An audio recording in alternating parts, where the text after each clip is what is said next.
stage, there's no sound yet. Okay. Well, we are live. Hi, welcome everybody to another episode of Push to Talk. It is the 23rd of September, and we're going to be doing a live react for the closing ceremony because it's close-ish to our regular time for the show. So I haven't even sent a ping out, so I have no idea whether I'm actually talking to anybody or not. But like, hey, if you are there, welcome. If you're not, that's fine. Yeah, go send a ping out. I can go send a ping out. Yeah.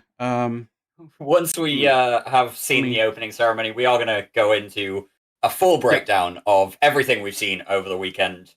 This weekend has actually been shockingly good. I was not expecting this much cool new stuff, but I'm actually kind of hyped. So we'll get into that once the closing ceremony is over. Yes. Christ, I've been working so fucking hard, like putting together resources for this show. Anyway, I need to do a ping, so I'll sort that out. But Hi, Convict. yeah, is Convict on the stage? Convict is on the stage. Oh shit. Okay, well we'll have to transition then.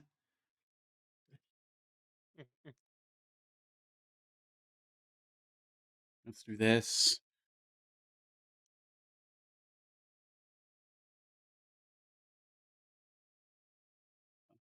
Let's undo that.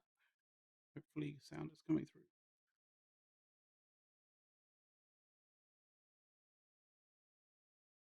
First, just there we go. Well, there's no video. I'm used to speaking in front of people. Not quite this Nano gang public speaking. like a nano gang public speaker, not so much a block level public speaker. So if I make we got sound now. Stammer or forget where I'm at, just kind of like roll with it. The other thing too is I won't be engaging in any of this crowd work sophistry that you see in so many presentations. You know, the callback thing. You know, like, are you ready? Yeah, all that kind of stuff. I'm so fucking glad. So glad. I said, is that one guy is excited? Oh, for fuck's sake, man. Good, because there'll be no cheap tricks like that tonight. So, during the closing ceremony at FanFest... Where was he for the keynote? God damn it. Up in front of all of you. I've had a fantastic time with you all for the last couple of days. At least as many of you as I could catch up with, if you've been able to stop me for 5 seconds while I've been... They might have actually got some clapping if he'd been there for the keynote. But before we all got here from FanFest, I mean, K1P1's presentations have been good, Dirk. Like, she Yeah, gets a pretty good response. That just a little bit. I know many of you were at some of these events. Some of you weren't, but there's also several thousand people watching on the stream who didn't come at all, and I really want them to... Matt, you've got a black screen up on screen. So, the first thing for me that I went to was this FanFest, not FanFest Shoot at LAN party. Now, this actually wasn't an official part of the FanFest program, but with FanFest coming up and so many of you arriving, my friends on the community team, we do a weekly stream. They're roaming around New Zealand now. Apologies for that. New Eden. I've been spending too much time talking to Tamba. Okay, so we roam around New Eden and get blown up. And we thought, wouldn't it be neat if we did that with just like way more people? So we went to this cool place in Copenhagen called Arena Gaming. We had 50 players and 10 devs. We went on 3 separate fleets. CCPB led one, Kiakti from Fine Ink led another one, Virion Stoneshard from Spectre Fleet led another one. It was a wonderful day of explosions. There was also some beer and some pizza. You know, don't judge. It's just the thing that you do at a LAN party. And everyone went home with a smile on their face, except for the guy in the grey jumper. But it's okay, he's a friend of mine. We're old court mates from our days back in Syndicate. That's Epsilon. Sorry, I couldn't resist. He's smiling on the inside. Don't worry about that. Some of you took the time to check out your surroundings. You went for like walks around Reykjavik and learned about the history of the city, which is a great thing to do while you're here. Some of you went out into the nature and you went on the Golden All of those Circle volcanoes. to check out some of the beautiful natural sites. And in some cases, the nature came to Don't fall in. because the Discord for the FanFest, the official EVE Discord, was just packed with photos of people looking at these like incredible northern lights. I could only fit 3, but there was like probably close to 50 or 60 pics on there. So to get a couple of nights of really clear weather while there's really good aurora going on. Those do actually look pretty cool. So I hope if it was the first time seeing northern lights, you'll be able to cherish that and take it home with you. Damascus Kadash is trying to bring Fleet back. He took a bunch of people to go bouldering. And a lot of you also turned up for the monument unveiling, which was great, and then immediately started clambering all over it with your grubby hands to try and find where your names were. Now, I was here in 2013 as a player when they unveiled the first monument, and the only downside was like, I don't even think we used Discord in 2013. Maybe it was Carrier Pigeon. I can't remember. It was a while ago. Twitter, social media, whatever it was blowing up with all of my friends saying, hey, can you just go take a photo of my name? Can you take a photo of my name? Did did that happen to any of you as well? Yeah. We had fun in the evenings as well. This is from the Tweet Fleet meetup at Gaukerin. Originally, this event was, Fanfest karaoke. What an idea. Who is now CCP Zealous. And in his absence, it had been picked up by Draclus, who's been looking at. Stand up. This is Draclus.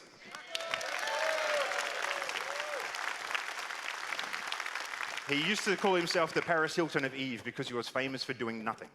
But you're going to have to come up with a different name now because you're doing stuff. So you all had fun singing karaoke. Even some CCPers got in onto it. Here we have CCP Duckling, CCP Tiger Shark, and CCP Emerald. I don't know what tune they're belting out, but I'm sure it was fantastic. Then on Thursday, things officially started here at Groska. Some people of lower moral fiber started turning up to register and collect their tickets.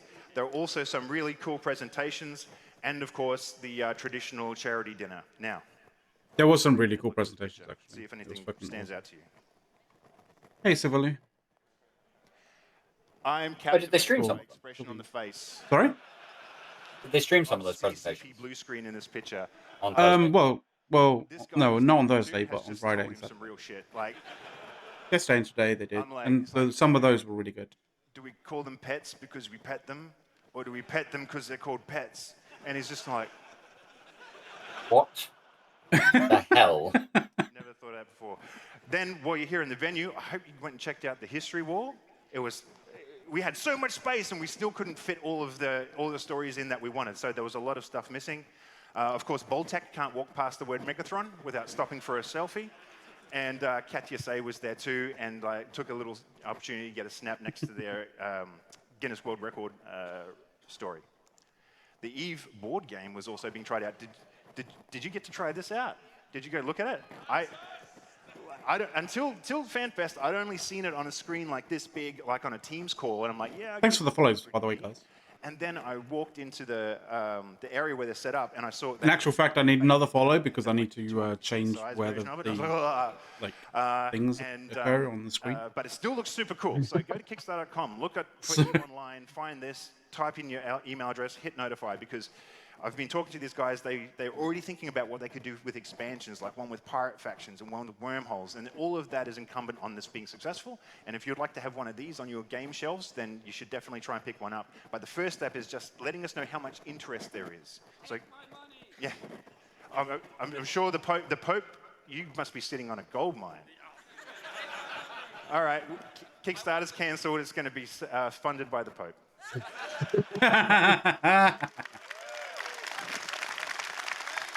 Thank you, Your Holiness. Restrictions may apply. Oh, okay. No worries. We have to pay him back. That's the only catch. Some of you took the time to brand yourself with Eve for Life, which is like a super amazing commitment. I haven't got one yet because I haven't decided what I want to get. I want to get the Caldari Navy logo. I think that would look cool. But I think if anyone saw it, they would think it's like, are you just some sort of try-hard Air Force guy or something? I'm like, no, I'm a nerd. That's way cooler. And some people who weren't quite prepared to go that far settled for just getting their hair and makeup done. I would have done this myself, but, you know. Where's the makeup, man? Whether you were just like catching up. I mean, yeah, we'll get you all wigged done up. Need the eyelashes like crazy. The guy from NC Dot who gave me that, that machined aluminium token with the logo on it. It was one of those situations where I was like charging from A to B, and he stopped me. He's like, "Here, have this," and I was like, "Thanks." And it wasn't until like 5 minutes later I looked at it. I'm like, "Oh shit, this is cool." You know, I feel really bad just for pseudo ghosting him. And even some old friends turned up. Hey.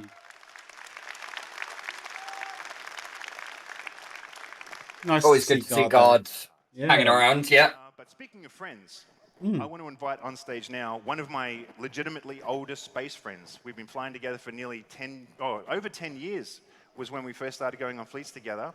Her name is Grey Gal, and she's the leader of the Hey. FanFest Volunteer Corps, and I want to bring them on stage as well. Grey Gull to is get awesome. The recognition they're due for Yeah, all Grey the Gull awesome is. work they do to help make this event run. So come on out here.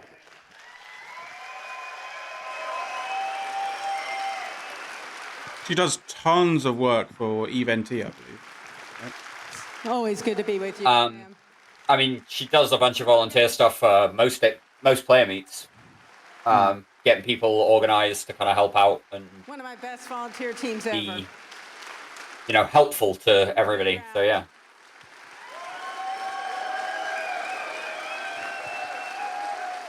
She also does a bunch of charity fundraising.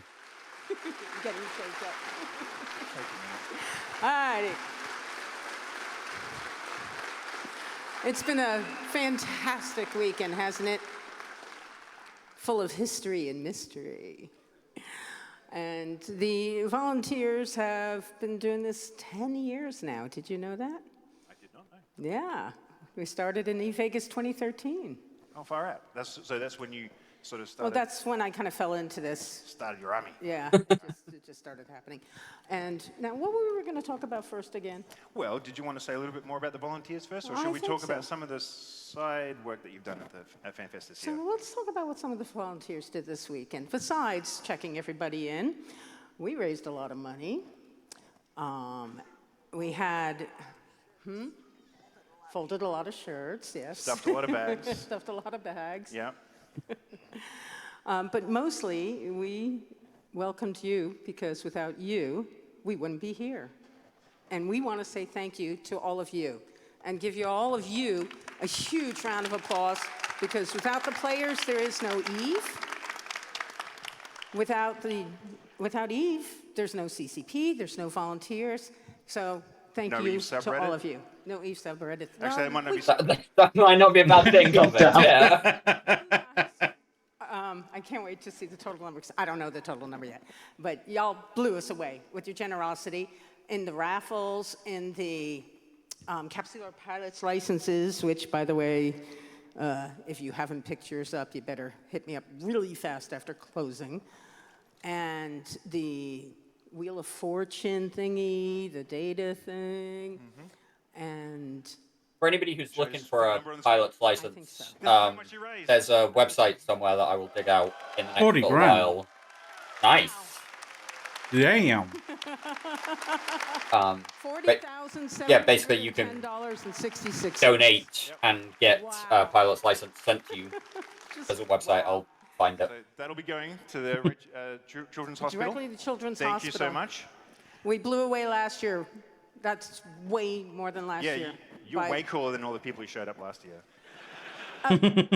Oh, yeah. So, Oh yeah. we do have a little details. box. Yeah. So there was a raffle running as well. Yes, this little box contains about 4,000 raffle tickets, which wasn't what we expected it to contain because I was like, yeah, you know what? We usually go through about 500-600 tickets. It's a big one, you know. Let's bring like 1,500. That should be enough. And y'all bought 1,500 raffle tickets in 2 hours. We ran out of raffle tickets. We had several of the volunteers saved the day by printing some temporary raffle tickets while others went to the printers to get some more printed. And we're There's the gonna link draw in the Twitch winner chat here. for you guys And the if winner you're must be interested present. in that Yeah. pilot's license thing. Now, I know. Oh, nicely Come done, dude. down and show us the ticket so we can verify it. Yes. Now, do we have a picture of the history mystery crate? Say again. That history mystery crate, which was Oh found. yeah, sorry. Yes. This is what you're playing for. That's a lot of gear. There. That is a And fair amount of there's a stuff. couple of things that are not pictured, which will be revealed here soon. But the scanners worked really hard to find this. It's been floating in space for about 20 years. Some of these are really old FanFest T-shirts. So- I can tell. Like there's some stuff here you just can't get your hands on And I'm anymore. going to read the scan results a little bit here while y'all are digging through your tickets to see if you win this, since I know some of you have like 100 tickets and it might take a few seconds for you to...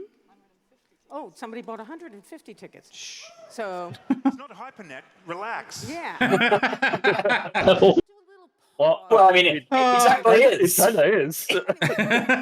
That's what HyperNet is. It's a big raffle. She has the holder, the keeper of this. And Jana Brill, who has been a volunteer for, 8 years now, is going to draw it. And Insidious, why am I doing that today? Sorry, Insidious is the one who's going to be able to figure out whether it's a green ticket or a red ticket because he's the one who actually got us the ticket. So He's the one that's not colorblind. Can we get a drum roll? drum roll, drum roll, drum roll. Hey, you know. I've got one. There we go. If you are the holder of a pink ticket, Pink ticket. number 1305. Pink ticket 1305. Yeah, 1305. Insidious doesn't need a We'll give microphone. you He's fine. Where did those scan results What? go? 1305. He'll just ticket. yell at you, and you will. Oh, there's a bit of check. Yeah, I was gonna say. Yeah, there's some guy with 100 free tickets. I'll be there in a minute. Just. won't be long. All right, so, it includes things from 2003 and 2004 as such How as fast can you? original Eve. Actually, that should be how you kind of, Another 10 stop people from buying too many. You have a time limit. Yeah. Vegas Now, see, You know, you you got 1 minute to check 150 minutes. Yeah, exactly, Like, right?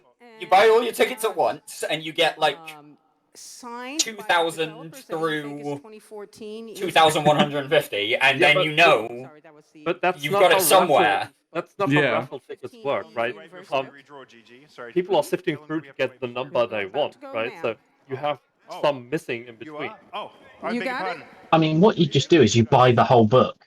Alrighty. You know Can't- in there can't I you've just buy got the whole book? pink Yeah. 0 to 2000. Is it a pink ticket? Yeah, I win. Yeah. Danger game with board. Is this our winner? I have the ticket. He's got a picture of his ticket numbers. It is the Alrighty. guy with 150 tickets. Now, because the crate is Mimitar manufactured, we weren't able to carry it up here. That guy with the You'll cat come ears over is to Our interesting. area, or we'll help you with it. What after is the it show. with the And what cat is your ears? name? I've never understood it was about the cat So- ears. Your card. CP. If anybody So, in chat understands yeah. the cat ears thing, let us know. In the initiative. My initial kind of, hey, All right. someone from the initiative represent. One of the things not shown. All right. Congratulations. What are Carry you on. guys doing with all those tickets down there? Oh, We had to find one. of course it was the guy who bought it. He's nowhere near tall enough to be One of the things Brisk's not brother. featured there is a tile from the memorial. Confirmed. Like if he's ducking to not hit the lights on that stage, then it's probably Brisk's brother. Okay, and that is a particularly special thing that I thought you would appreciate. Tile if from that the is in monument there. is kinda cool. Signed lithograph Yeah. of the monument and World of Darkness, the Day of Darkness card pack, a few other things. The scanners, of course, are never 100% good, but we've also got a Valkyrie #1 But comic. there are and- other opportunities to get those pilot's licenses and still raise a bit more money for charity. Would you like to Yes. tell the folks Yes, about I would. evecharities.org? EveCharities.org is for the viewers like you at home who have already contributed over $1,800, even though they weren't able to be here. So if you are watching this stream or you are here and want to order some additional capsule or pilot's licenses for your corp mates, alts, whatever, just go to evecharities.org. It'll be available through Tuesday, midnight. Let's call it Pacific time, midnight. And by making a donation, I will then print and mail you a card within 10 days, and that'll be available through, like I said, Tuesday, 26th, right? And all of that money will also be donated to the hospital, to the Children's Hospital. So I want to thank CCP for I supporting mean, really good this cause as well. So you know, Oh, they definitely. do know how to pick it. amazing weekend. And Dirk, you put the link in chat. All of you earlier, guys so just- yeah, nice. Mwah. Love you all of you. What else were we going to talk about? I can't remember. That's now. about it. You've earned yourselves a break. You can go put your feet I'm up. about due for break. Yeah. So, y'all gonna be at the party tonight? I said I wouldn't do cheap tricks. She can get away with it. But yeah, I think that's it. All right. And if you haven't picked up your capsule or pilot's license, you need to get there ASAP because it's going to be shut down like really quick, so that way you can get it. And sir, the winner, CPU, we'll help you with carrying that out. Fortunately, everything's already in bags, but we can help you carry it out and make arrangements for it. It's over there. So, okay. You're welcome. My pleasure. He now has to pay like additional fees on his flight back because he's now got like an additional baggage. He's over the weight limit or something. Yeah. And depending on who he flew with, that shit isn't cheap. Wonderful. That might not be, no. Like, especially if you get to the airport and suddenly they're charging you for it, that shit really does not come cheap. Such a ham. It's okay. Do you look at the stuff that you brought and kind of go, what can I leave behind? I want to apologize to you, sir. When you said you were colorblind, I thought that you'd meant that, like, you had looked at your tickets previously and misremembered the color. It was so I apologize for that. So, okay, well, congratulations. The swag is yours. I've only got one last thing to do, and that is just say thank you to our various partners for FanFest this year. Oh, that These aren't sucks. just people who swing into Like action Brazil. necessarily for FanFest. Some of these are tech partners, marketing partners, people who work with us all year round to make EVE a better product. So thank you to them. And that's pretty much all for me. I am now going to hand this over to the VP of Product for EVE Online, CCP Orca. Ooh, okay. Dan. Dan.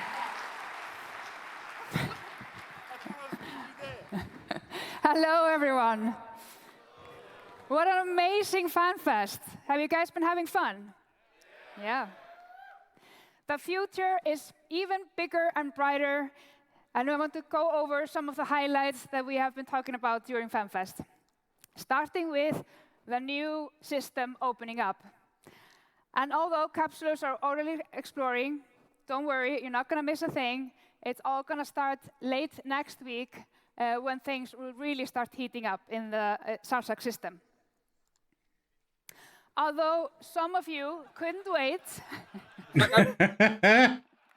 Playing even a presentation. Oh my god. So there was at least one capsuleer spotted logging into the system yesterday during the keynote. Some dedication. This expansion That is will dedication. make your organization stronger with automatic payouts, the new project manager role, and, as you heard yesterday, getting the first steps to getting lodges on Killmail. The first step. So we're still Well, years away. yeah, like there's some nuance to that. We'll go into it. November, where you will be able to align with pirates to aid in the mysterious Deathless, the harbinger of havoc. And, of course, Angel Titans. Yeah. But where's the Angel Dreadnought and the Angel Supercarrier? PC, Their models got repurposed for the destroyer and battle cruise. That's mad. They do look a bit. They do look similar, actually, to be honest. Yeah, very similar. But you can take that design philosophy and apply it in a different Galaxy way. Conquest will be released on mobile, a 4X strategy game set in the EVE universe. More toilet Eve. This Discovery has delivered a wealth of information to the global scientific community, and which that was actually quite interesting. Ooh. The presentation about that was actually For pretty the cool. next iteration of the program, Yeah, that was we will really, be really moving interesting. into cancer research. Yeah. Oh, something for you It usually two. is. Something for you, Soth, and then, of course, Dirk. the 20th Alliance tournament has been confirmed. they're doubling down. It's going to be bigger than ever, and we will be sharing Hello. more detail with you Hello. in the Hello. coming months. Hello. I'll be back in a minute. We are live, by the way. The 18th CSM, and we're looking forward to work closely with them in the next couple of months. We also Welcome, Horrendous. We are live. CSM members for all their hard work. Early, huh? Yeah. Next We're doing a year, live we will react be of the beefing up our attendance at Closing player closing ceremony. ceremony. events. Yeah, yeah. We have Oh. already talked to the organizers of Vegas, And a New Orleans, Eve London, and a Dawn. Eve Wild Dawn Singapore, appears, yeah. and we will I'm have just some here friends until my at mom gets GameStop back next from year as buying well. pretzel bread. Okay. And then it's the wedding that Dawn forgot. No, it's a 2-hour drive and Which then the wedding leads I us forgot to about. Eve Fanfest 25. So we will be back in Harpan 25. Oh, in not May. back in Harper now. Well, they finished renovating They're- Harper. Oh, okay. All right. I didn't realize they were renovating it. I thought they just And tickets are didn't Well- get the bookings. Yeah, Oh, that was the this year. renovating was done years ago. They didn't get the bookings for this year or last year. Yep. So now they've got it back. Please join me. These It sorts will of be events, easy to help they us always get in the booked States. multiple years in advance. So yeah. And it's back in May. So 18 months here again. we go. Here we Yeah. go. Can I cross off my last, FanFest? This is what you guys look like from the sky. I'm the tiny person there on stage. So we're actually calculating this is 1,500 square meters of e-fans. So, I think we can officially state this is the biggest FanFest ever. It's a... So you guys just watching the final stuff today? Yeah, that's what a live react is. Yeah, we have... Okay. I didn't know that's what you were doing. That's what the ping was. That's what the what the title of the stream is. I can't see shit. I'm in a car. Mac, she's a director. She doesn't read. So, Yeah, fuck you. Here's a little bit. I like this picture. This is what happens behind the scenes. And that's, again, a compliment to all the people that have worked extremely hard. Live stream control room. Well, that just looks like a regular person's Eve, battle station. Yeah. A lot of hard work. Pretty much. You know what that console is worth? I want to take a moment to applaud Too much. No, they too don't much. have That's enough for the monitors multi-bot there. thing. pulling this on. They don't have enough monitors. Great applause. I would like Sorry, one Raylock. of those, please. I mean, it is Hilmar speaking, so Special thanks to the president for coming and allowing us to feel reasonable about our Eve addictions. I don't think any skulls have been split due to Eve. That is a big improvement. Leave the violence on screen is kind of the new catchphrase. Big improvement from times on. It's maybe So, not. was there any big announcements today, or they were just going over? There was a Go lot over of it new stuff afterwards. in presentations today. In the redacted presentation, they pretty much yeah. We'll go over went it. into everything in a lot of detail. But We'll get that for we'll go everybody. over. Yeah. Yeah. Should you go play football or just practice the keynote one more time? Oh yeah, I saw the No, it's not because of the president. corrupted high sex stuff you guys wrote out. This is the country we live in. It's this small. Smaller than you. I learned so many things at FanFest. I was just now watching Andy Groen, who was telling about a museum about Empires of Eve in Madrid. Like, thank you. Okay. Wow. We were talking about its pyramids all the way down. The history. I have an issue with the whole pyramids all the way down bullshit that he said. We're gonna get to that. Museum exhibition in Madrid. Pyramid schemes all the way down, perhaps. Well done.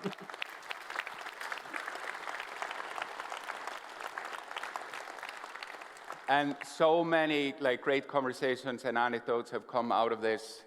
I've constantly reminded about things in even line we need to fix.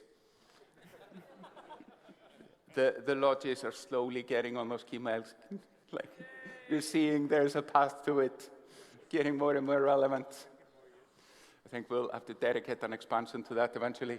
Yeah, because Killmelt is giving We'll get there Lottie in the relevant, third decade. right? Also, just kind of little and small problems in Eve, always great to hear. I've had detailed conversations with people about new player bullying and HiSec and how we need to fix that. I've got an essay about how chaos need to come to wormholes from the Finnish contingents. It was a thick stack of design documentation that I gave to Burger to read. Hey. Krausal's put together 8 of his licenses. That's fucking awesome, dude. Space Pope is here in full force, fully recovered. Congratulations, Space Pope, being here with us yet again. Nice. So it's been just overall a great event. I'm so thankful to be here. Thanks all for coming. Thank you all for watching on the stream. I was watching the Twitch stream. There were about 11,000 people watching the expansion detail earlier today. People are really excited. Feedback so far has been, it's actually good. Is he surprised himself? So it's just been a smashing time. We're now not going to have this much longer. We have parties to go to. So I just want to end this on, if we all cheer once more, and we say, Eve, forever! Fuck's sake. Wow. He keeps on trying. He's gonna keep trying.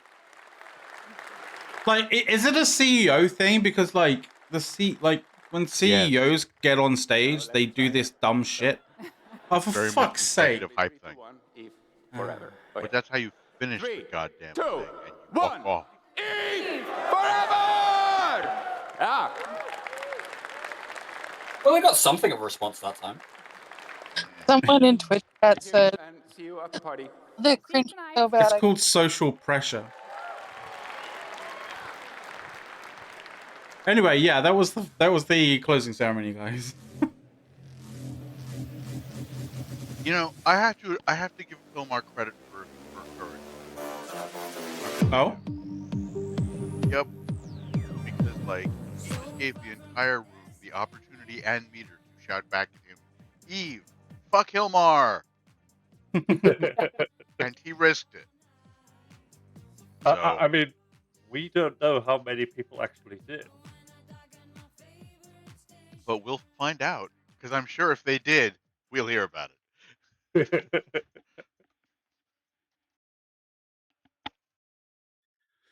Oh, right. Back to some degree of normality. No, for this Commander, podcast. you don't understand. They did announce the date for the next FanFest. It's in May of 2025.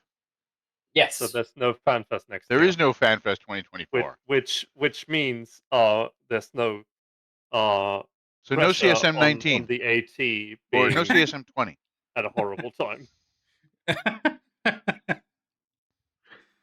Oh, yeah, God. so they are going back to what looked like a 3-day event for the FanFest in 2025. The 1st through the 3rd of May was what I saw on screen.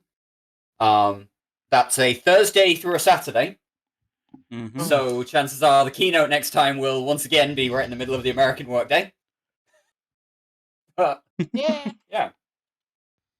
That was fun listening to you guys drunkenly do a drinking game of how many times you see cringe on the screen. Clap, everyone! Drink. I got home yesterday and half the keynote was over. So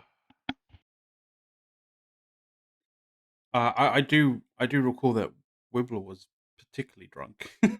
He had gone through at least 3 drinks by like 4 p.m. my time. Yeah. Like we I were mean, that's not true. Wibbler had a few G&Ts. That's not true. The gin and tonic was particularly Wibbler. He got meted quite a lot.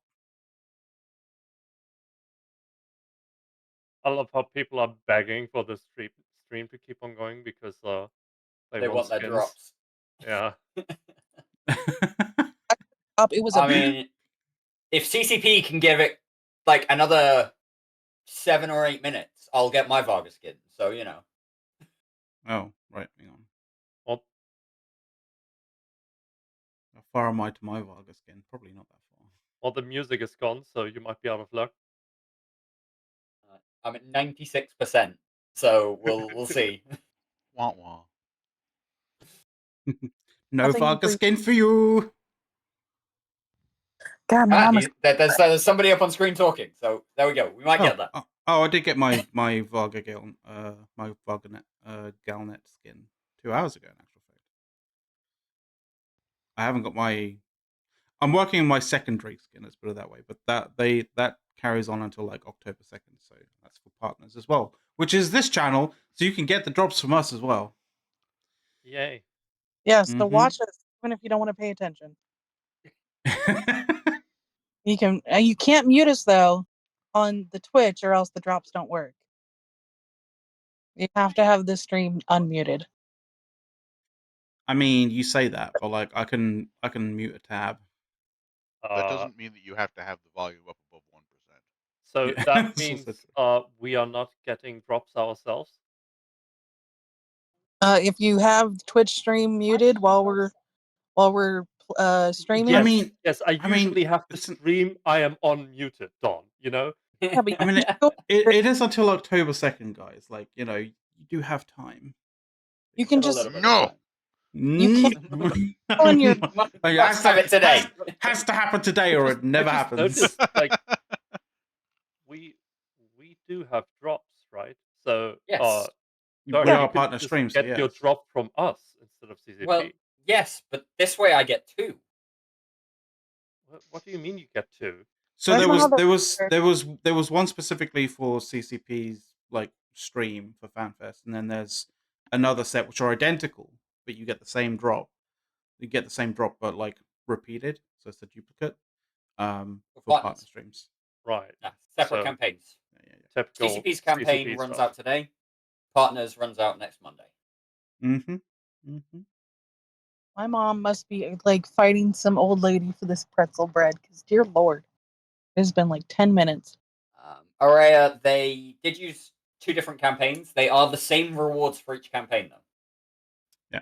So 2 Varga skins if you get all the way to the I think it's 11 hours of Eve you've got to watch for each of the campaigns to get to the final. But yes, so drops, Varga skins. If CCP can just hang on for like 3 or 4. Oh no, Only a little bit. it looks like they did a raid to somebody. It looks like you were denied. At what? 98%? Oh, that sucks. I've switched back to CCP stream, and they are on like a holding screen, but they are still live. So we'll see. Anyway, shall we actually get to Well, get into some of the stuff we want to talk about? So I wanted to ask Sothrasil, what did you think of all the presentations and all of the stuff? You mean all the presentations I didn't watch? Hmm? You mean all the presentations I didn't watch? Oh, you didn't watch them. Oh, okay, never mind. No. I have been busy. So just so you know, this live react is, you know, not just a live react of the ending ceremony or the closing ceremony. It'll also be a live react of Sothrasil reacting to all of the news and stuff like that he hasn't heard yet, which will be fantastic.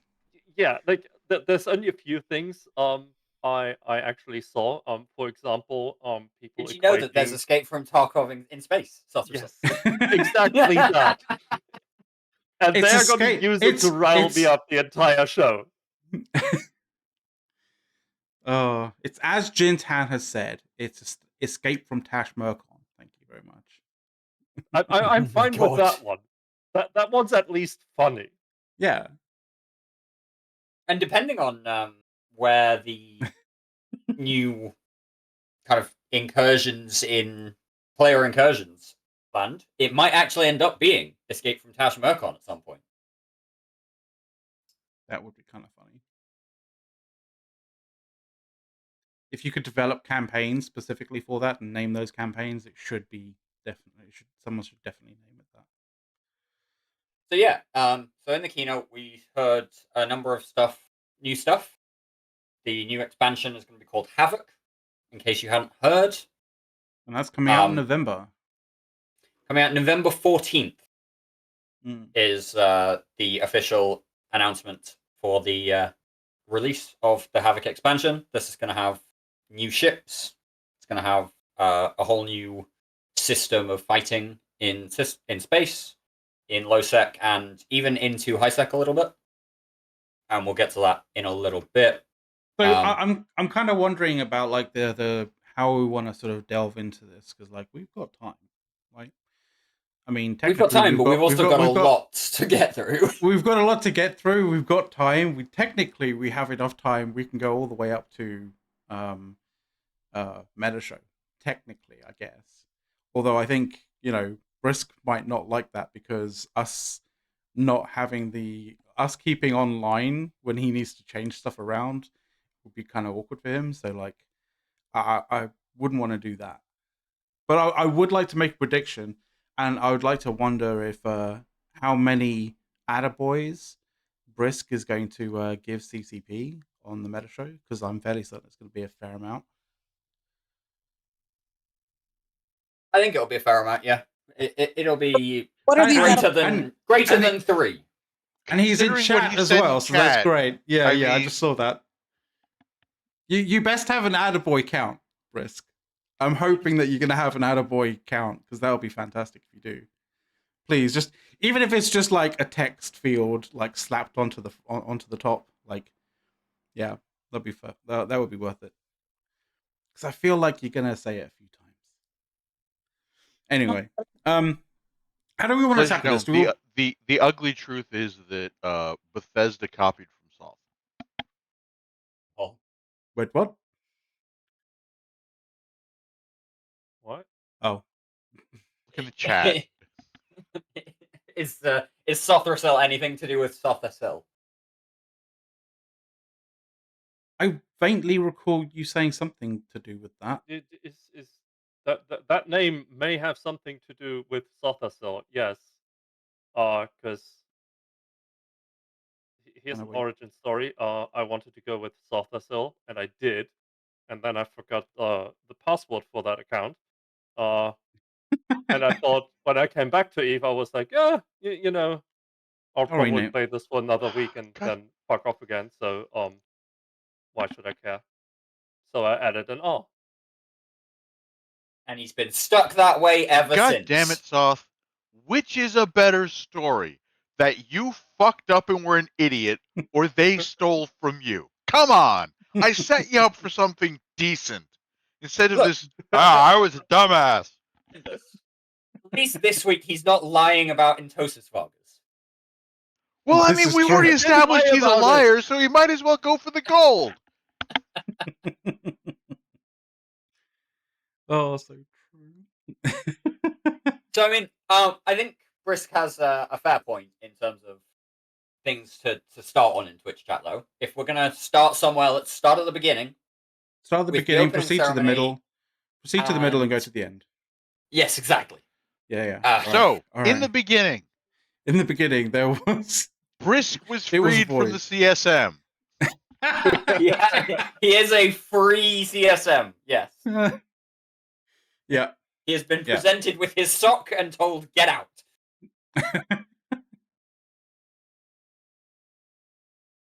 So, should we talk about who actually made it to the CSM? Have you got an image for that? I do have an image. I'm pulling up the relevant resources right now. Let me just give me a moment. So, this is your next CSM 18. We have, and this is like from top to bottom, from left to right. It is basically the order at which they went in. So the first to actually get in was actually no, it isn't. It's not in that particular order. They changed the order around. God damn it! So you like right? So all right. So firstly, it was Kaznia, and then Alcoholic Satan. They got in first. And then they proceeded. Actually, there's a video of it. Like, I can just show that. It's fantastic. They got basically Kaznia went in, and Alcoholic Satan, and there was basically no additional people until round 30. And then round 30 came along, and it was Lukanen, Ananan. Sorry, I will be fucking up people's names. You know, it's just gonna happen. So yeah, deal with it. And it was kind of from round 30 that like we got a bunch more confirmations. This is normally about the point where these things start to come thick and fast with CSM elections around about round 30, 35. So that's hardly a surprise. Yeah. It's difficult to get the like I literally go like a single pixel and it's like jumps a whole bunch. Yeah, Twitch VOD's So that's not what exactly great for that situation. Well, it's a 7-hour stream, so I mean that is true, right? So it was Casimir, And you can see that Hayden. they didn't even have it in order during the stream. No, true. That is very true. Luke and Nin came in, Ananan came in, and then the next round, I think there was somebody who was next round somebody was eliminated, and there was a whole bunch of cascading and Dark Shines, Storm Delay, and Angry Mustache got in.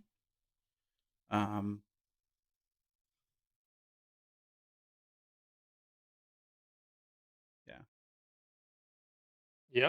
It was so and then from that, just checking, like I think it went to round 38 was when the next ones came through.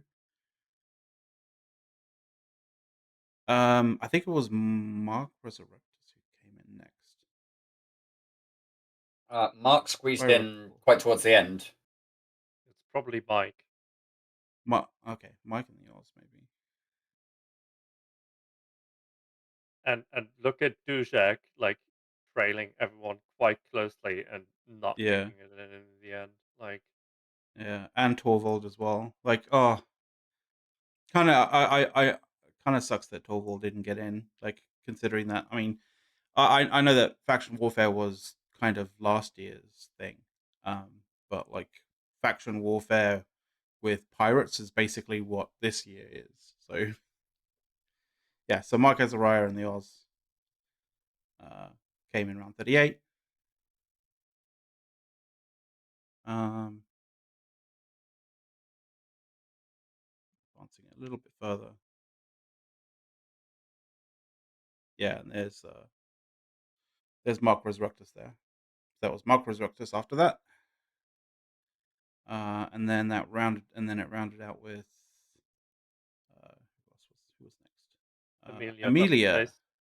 So Amelia got the last one. And then it was CCP's picks. And CCP's picks, as we now know, are Stitch Caneland and Kashal Adron. Can someone tell me who Kashal Adron is? So Kashal Adron is, I think she mostly plays high sec and NPSI stuff, but she's very much an advocate of helping new players actually enjoy the initial starts of playing Eve because it took her 3 attempts. So let me get this right. We got Mike already in. That is kind of the new player CSM guy. Yeah, but it's like an old school new player. And then they pick another new player. Well, they're CSM. definitely doing stuff for high sec, and they definitely want to keep new players. Well, so yeah, why not? So two whole people who care about new players. It's not really a crime, Soft. Yeah, I'd like to point. Are we back at putting 80% of resources into new player experience? Well, no, because they don't have. Clearly, that hasn't seemed to work out if they've had to bring in somebody who it has made it her mission to actually try and get people to, enjoy the start of Eve because it's not enjoyable. So hopefully, I think that if CCP is going to pare down to only 80% into new player stuff, that's fine.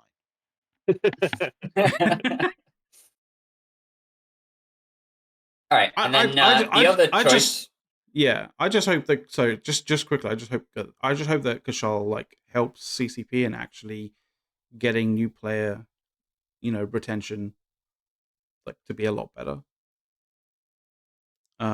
Sucks losing Azia. Yeah, I know, Brisk. But yeah, Stitch. So How do you think? How do you all kind of, what do you think of Stitch?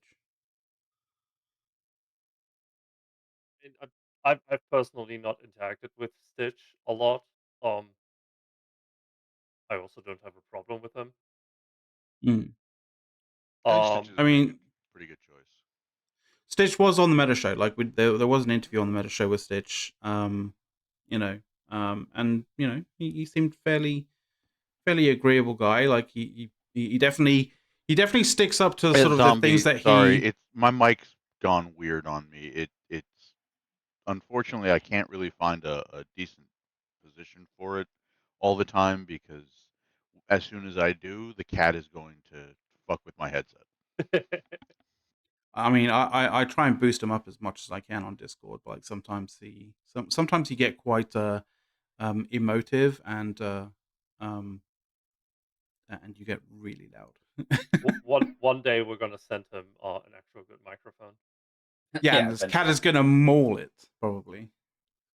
Well, yeah, that's the problem. I can't keep anything on my desks off. Then we're gonna send you a rugged one. Come on.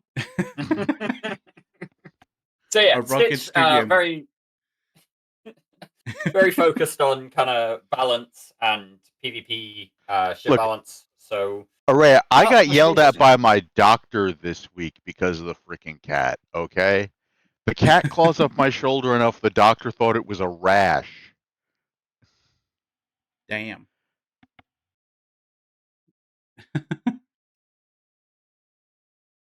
But yeah, I mean, we can. You're gonna hate this because I'm gonna showcase our FanFest show doc, which is just like full of random crazy stuff. But like, yeah, Stitch Oh god, is, white mode. Yeah, I know. Well, yeah. I've tried to find like a dark mode for like a non-dark mode, like an actual dark mode version in Google Docs, but there's nothing. So it's either use the dark mode as an extension to Chrome, or which screws with all the other dark modes of other things, or just leave it white mode. But yeah, this is Stitch's CSM campaign thread, and he's very vocal about all the things that he thought of back all the way back in 2015 that seems to have been included into EVE Online. Now I'm not sure whether it's because he's like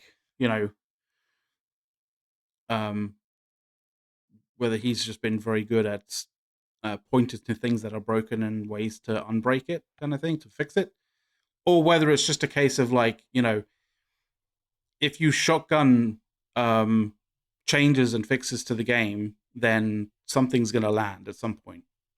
And if you do it for long enough, you might end up getting a list this size. I don't know.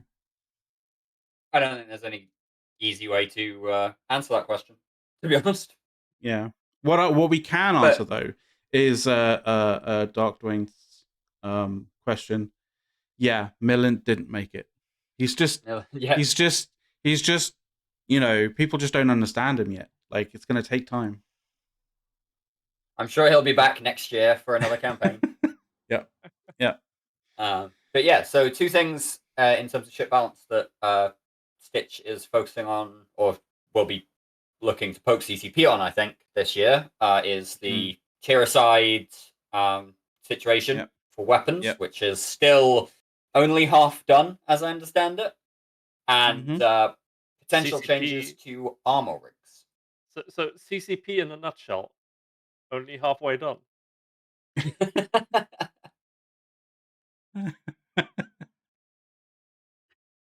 Oh god.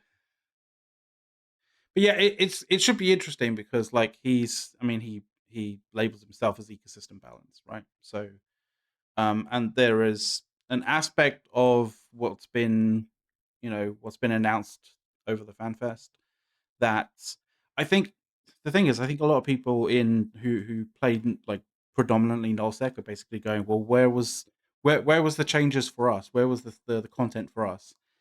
It's kind of coming because I kind of feel, and I look back at the original faction warfare sort of changes back in 2022 FanFest, and there was kind of a foreshadowing for this and for what's to come.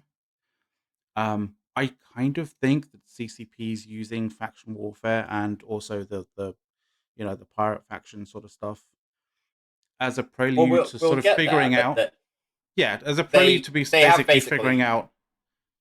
Yeah, it was very heavily hinted that this would potentially lead to changes to the solve system moving forward. Yeah. So that was during today's session. But using basically faction warfare and this pirate warfare stuff to sort of like essentially test it out, like Yeah, they're trying out new mechanics of changing systems, and like I say, they very heavily hinted in today's Havoc expansion session that this was going to lead towards solve changes at some point, probably. Well, it's let's just hope that they will actually adapt the systems to nullsec and don't just copy paste it over. Well, we're hoping so. We're hoping that they actually adapt it properly because obviously as nullsec players, we tend to prefer to take on the challenges in our own way rather than trying to fit into a particular cookie cutter as to how CCP wants us to sort of go about beating each other to death. Yeah, we do prefer to take our own path. Yeah, exactly. That's what nullsec is supposed meant to be, right? A well, yeah, space exactly. where you make your own rules. Exactly, right. And this was shown throughout the history videos in the keynote yesterday, where every single thing that was mentioned during these history videos, while Hilmar had introduced them, was a nullsec war. Yeah. That's major history of EVE Online, nullsec wars. It's difficult to like find that particular bit in the keynote while scrubbing through a 7-hour stream. Yeah. So we're just gonna go with what's next, which was the quarterly economic news, like basically the stuff by CCP estimate, right? Which was just a bunch of graphs, a bunch of data about players and what they've been doing for the past 20 years. Also, Mac, I just want to point out that you are slowly drifting into the shadows. Oh, it is now I who have become CCP. Was it CCP Silhouette? I am now CCP Silhouette. Snowden. Yep. Hang on, let me sort that out. Oh shit, hang on. While Max sorts out his lighting situation, I'll be back in a second. Talk a little bit about about some of the cool statistics. These statistics kind of cool across the presentation. One of the big things that we saw from CCP in this presentation, a couple of bits on total players playtime. So the average total play hours of the entire player base. So every account for EVE Online ever, the cumulative total playtime is something like 4.6 billion hours, which is a whole hell of a lot. But this breaks down to an average total play hour per account of only 137 hours. That's not a lot. This does include basically some accounts that have never logged in and played EVE Online at all. The accounts just exist. But 137 hours on average, split across all the accounts in EVE Online history. However, once you break it down to the kind of hardcore players who would go to FanFest, this becomes 7,692. Yeah. Which, to be completely honest, like, I mean, if you've ever played a game on Steam for a long time, like for a fairly lengthy period of time, like you know that those play hours can get into the thousands. 7,600 is like, Yeah, Yeah, this that's is all where right. I'm- That's okay. That's okay. Like I just want to point out that this is all of your accounts combined, right? So Yeah. this means that if you are in a heavy tie-dye fight, No, this is and per you're account. So the Per account. 9,000, all the three. 7,692 average hours per account for FanFest attendees. So the account they signed up for, they took that account's playtime and averaged it out across all of the attendees and got, nearly 7,700 hours. I'm slightly ashamed to say that I know for a fact that I exceed this number on a number of my accounts by a reasonable margin. I feel like that too. I feel like that too, because I feel like I've racked up, like, in just 2 years, like 4,000 hours in a particular game. So like in 10, 12 years of playing Eve, like, you can bet it's going to be more than 7,600. It is average, but Dirk, just be thankful that they are not including Thunderdome accounts in this. I know. Spent a lot of time on that server. Which, where is CCP Zealous? Give me a minute. Because they do have that data, right? It would be interesting to see the average amount of hours played by tournament prep, like, especially just in terms of like the lead up cycle to, for example, the Last Alliance tournament. Just seeing how many hours on average each participant was doing in that 3-month, 4-month period.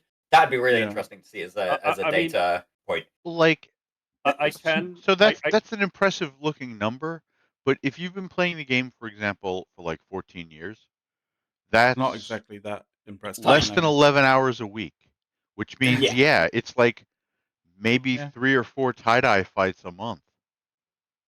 So you go through one nullsec war, and you're probably pushing that number already. And that's not including, like, having, say, for example, like alt accounts that are basically watching staging systems, that kind of thing that you have logged on. That sort of stuff as well. Yep. Yeah. But this does lead us on to a couple of other fun stats.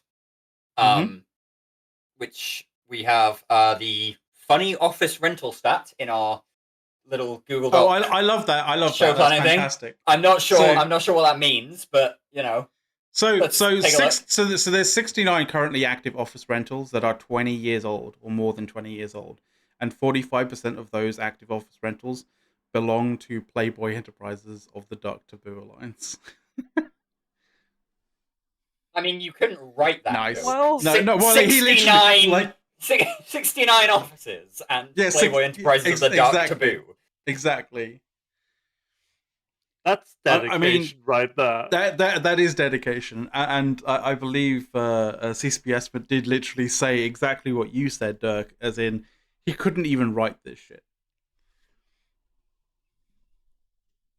You've got to wonder how much ISK they've spent on these office rentals over the last 20 years. At this point. Probably not that much, because the rental fee is fixed from the point you start them. So, like, if you have an office rented in Jita for like 1 mil a month, it stays at 1 mil a month. That's not accurate. The fees do fluctuate. Yes, but you don't get the massive increase when the offices are running out. Like Mini Love checked their Jita office rental the other day. It was Joe Painter took a look at how much they've been paying for that. They've been paying something like 8 billion ISK a month. Yeah. So just so people understand, like, what you're seeing on the screen right now is basically what CCP estimate kind of like the evolution of all of like some of the different visualizations for the MER that CCP estimate and his kind of team went through in terms of developing it. One of the CSM members basically said that, like, it should be kind of resolved like that in a pie chart. I know who that was. Who said that? We've got to love Angry Mustache and his love for pie charts. I don't think it was Angry Mustache. Of course, it wasn't Brisk. No.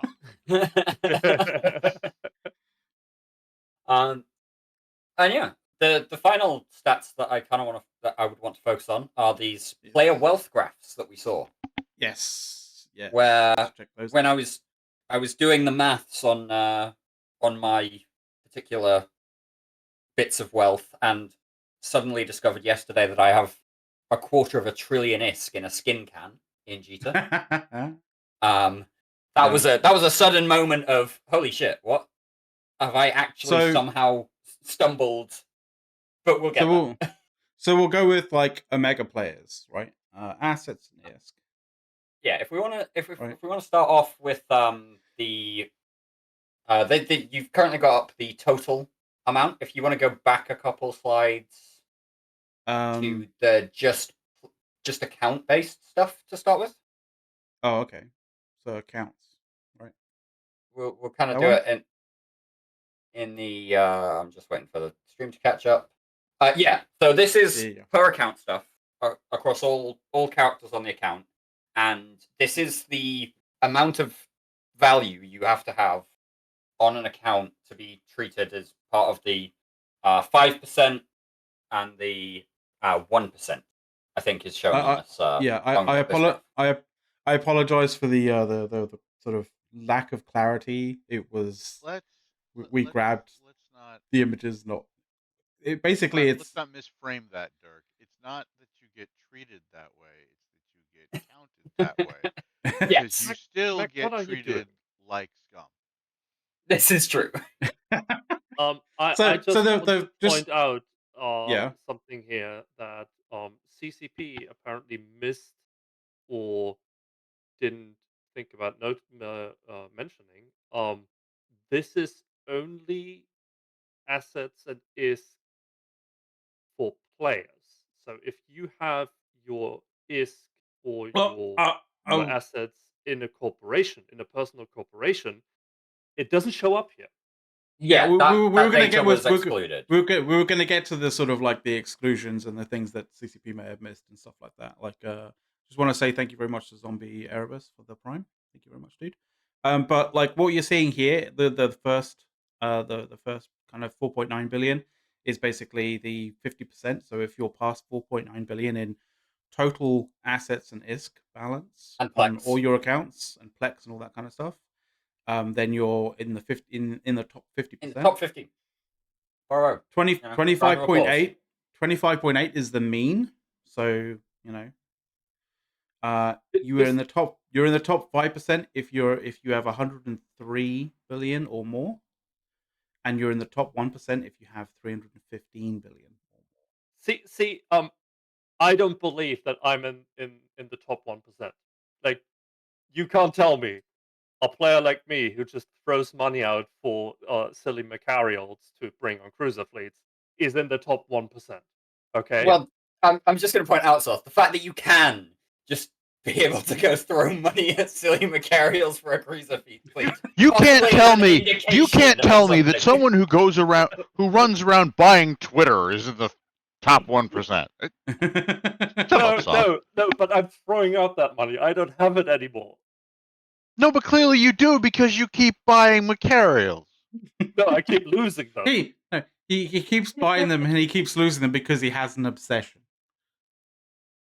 He is somewhat enamored of the Macarial. But yeah, so that's just per account. Lol, apparently, yes. Yeah. So after account, we're gonna go to Omega players, just the players. Yeah. So if we go to players, this is cumulative. So if you have multiple accounts, CCP tried to identify all of the accounts that were connected to you, and put them all together and added it up to try and figure out personal wealth where you needed to be to get into the upper tiers. Yeah. So when you read players, read like a human being, not a character, right? Yeah. Now, the interesting thing here is that it didn't really go up by a huge amount in terms of the 50th percentile. No. It jumped up by approximately 4 billion. So what you're telling me is people who have lots of accounts have lots of money. I am shocked by that revelation. Shocked, I say. Shocked. And equally, the mean amount didn't jump up by a significant bunch either. So this is the kind of difference. Going from 25 to 42. point odd billion to 42 point odd billion. Yeah. So generally speaking, the mean is around about the same as the 50th percentile amount. Yeah. I mean, we say it didn't really jump up that much. Like it's close. It's it's close. It jumped up by like 60%. Yeah, 60, 70%, something along those lines, which normally would be a fairly significant jump. But when you're talking about the amount of characters that a single person who plays EVE Online may have, like you kind of almost expect it to be like doubling. You expect it to almost be like tripling, maybe quadrupling. Yeah. Well, so depending on the player, right? That there are players out there who keep all of their ISK and assets on one character. Yes, there is. Yeah, that is true. And most people who have like large amounts of assets, like say for example carriers, supers, titans, and that kind of thing, will have multiple accounts because you require multiple accounts to be able to move those. On your realistically, own, yes. Realistically on your own. So just to clarify for people who are just tuning in, these graphs only show assets and ISK. So ISK in wallets, on player accounts, ships in hangars, and Plex in Plex vaults. It does not include the value of SP, and it doesn't include corporation amounts at all. So yeah, the really interesting thing about this graph for me was that it actually showed us that to be in the top 1% of personal wealth in EVE Online, you don't even have to have half a trillion ISK. I was surprised by this. Yeah, that's that's the 99%. So so if you got more than 491 billion, you are in the top 1%.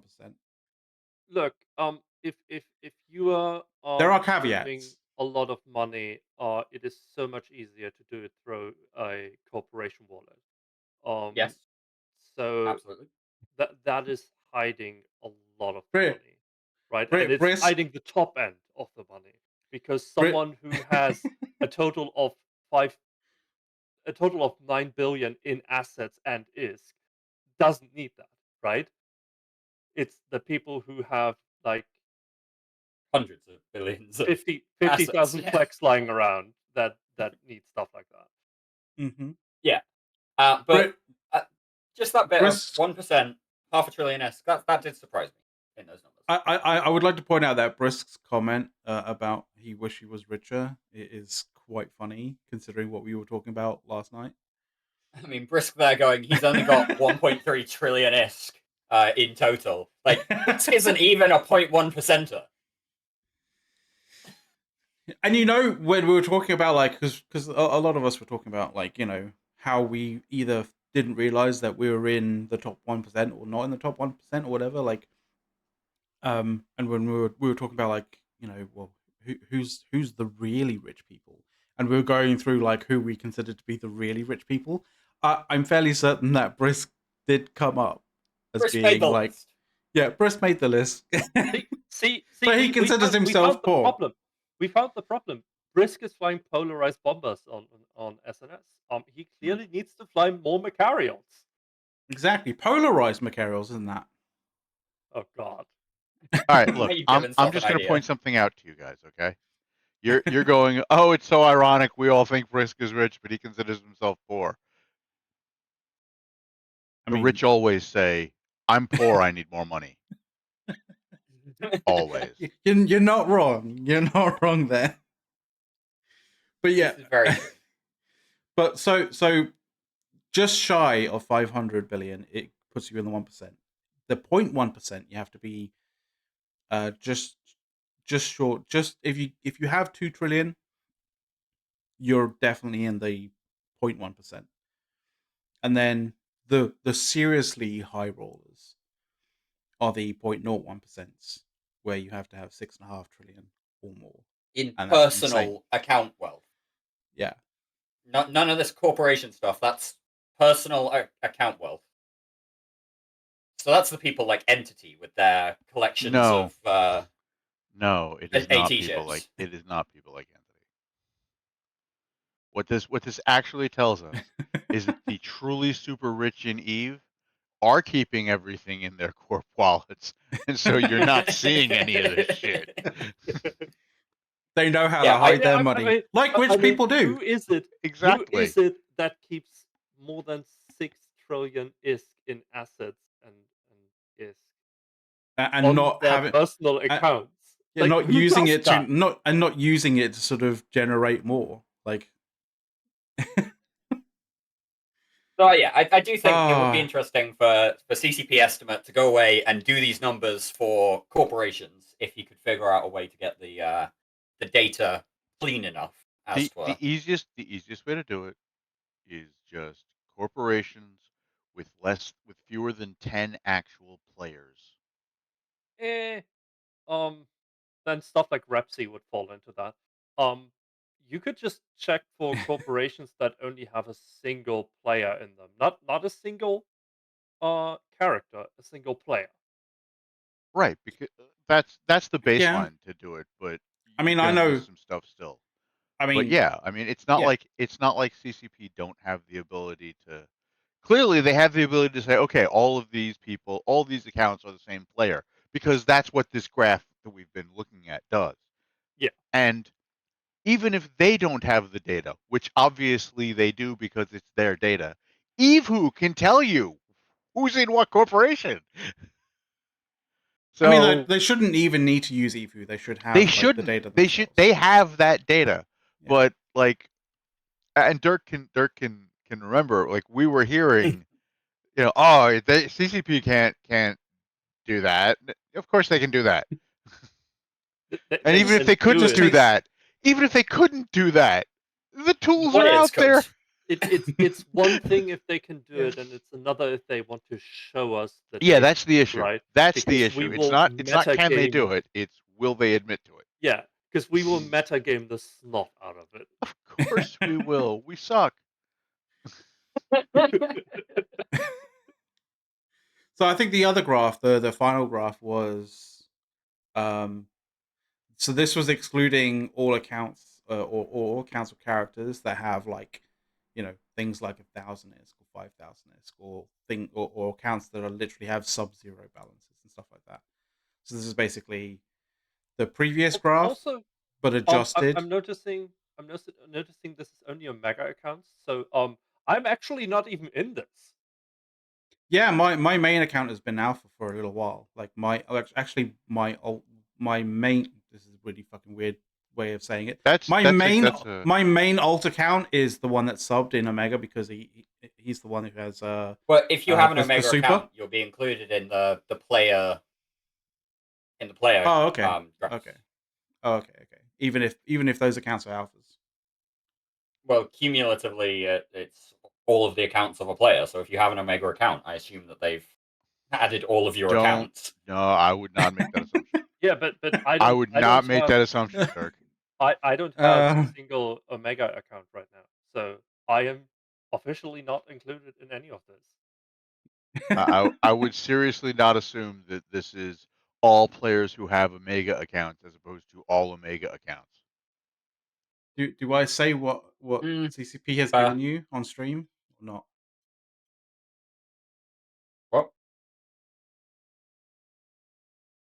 What? Yeah, I don't understand that either, man. No. Okay. Don't do that. That's fair. All right. So this is basically the graph that's been changed so that it is excluding basically bad data, right? And so the numbers are slightly higher.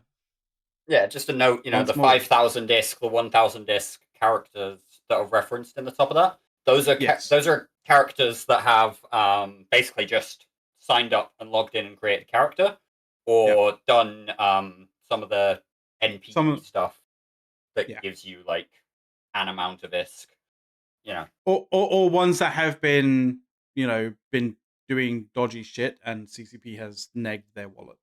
Yes, if you have been a bad person and eaten a neg wallet, you're not here anymore. Yeah.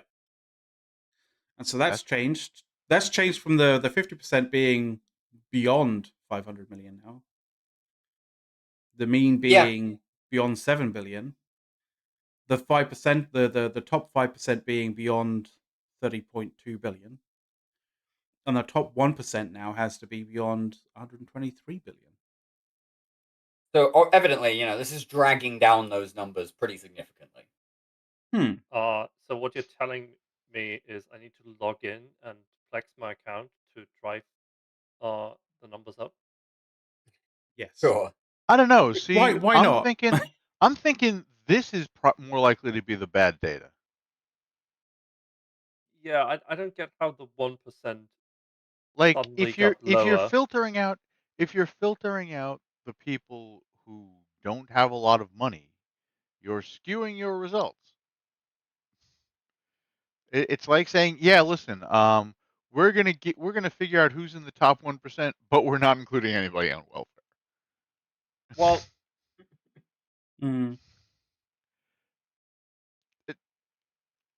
You're it automatically is strange on skewing that the one. results. It is strange on that one, like those graphs.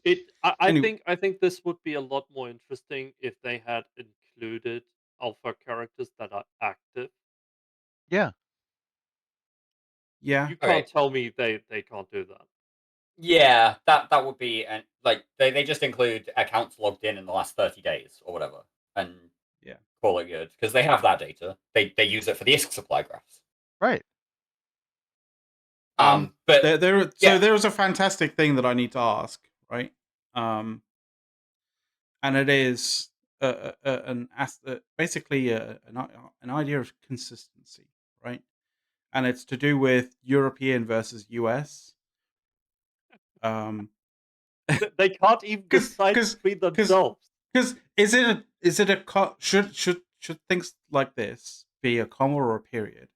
And So, where do you use a period and where do you use a comma? And obviously this is different. This is different depending on where you live. Yeah, for those unaware, the 1000 separator is usually a dot in most of Europe. Yeah, except for the UK. Yeah, we utilize the US. We utilize the US standard, which is the US use our standard. Oh yeah, all that. Like I'm not sure which. I'm not sure where the origin of it is. No. I figured it out. Whoever made the presentation is from Canada because Canada can't decide how to do it. Oh really? That could possibly actually make sense because they're using the they're using the dot for the 1000 separation, right? For this, right? Yep. And then they you can see they're consistent on this one. They're consistent here as well. They're consistent on this. This is 3,495 characters creators, not 3.4, right? And then they get to this, and then they get to, and that's apparently that's the birth rate of Turkey as well. Just so you guys know. And then they get to this one. Come on, guys.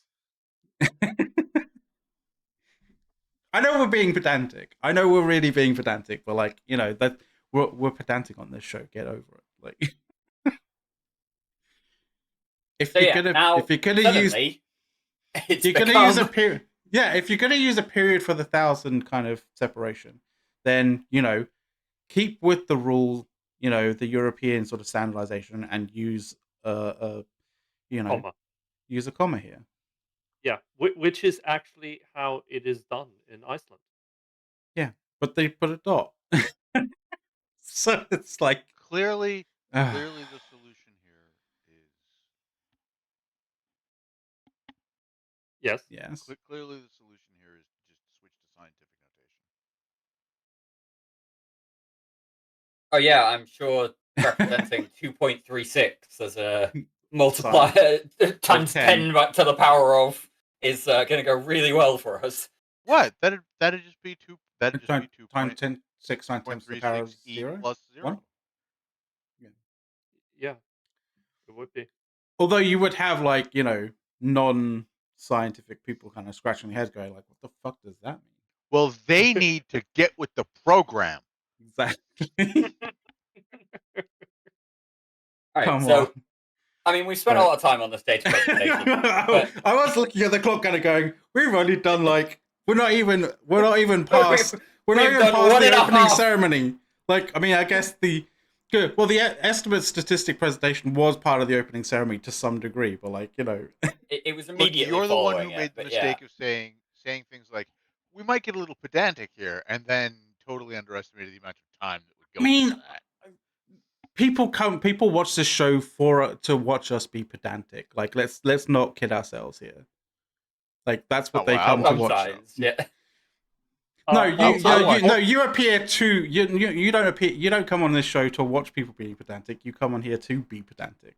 No, that's not why I watch the show. I watch the show to get my skins. I also want to point out that yes, we do constantly talk over each other. That's just how we show our appreciation for each other. It's a feature, not a bug. Yeah, like killing and fighting for conversation time on air is a means of communication. I guess. So yeah. More anyway, importantly, it's an important survival skill if Caleb shows up. Yes, it is. It very much is. So there was an introduction presentation of the James Webb Space Telescope by Mark McCaughrean. I'd love to go into it. I don't think we have the time, and it's not really like Eve-centric as such. But if you really love space, it is a great presentation to check that out. It's really, really cool and presented by somebody who knows how to present stuff and is actually, there's a lot of really cool shit there. There was also presentation by a trio of people: Ryan Brinkman, Attila, Jesus Christ, Zantner, and Zantzner, and Jerome. Because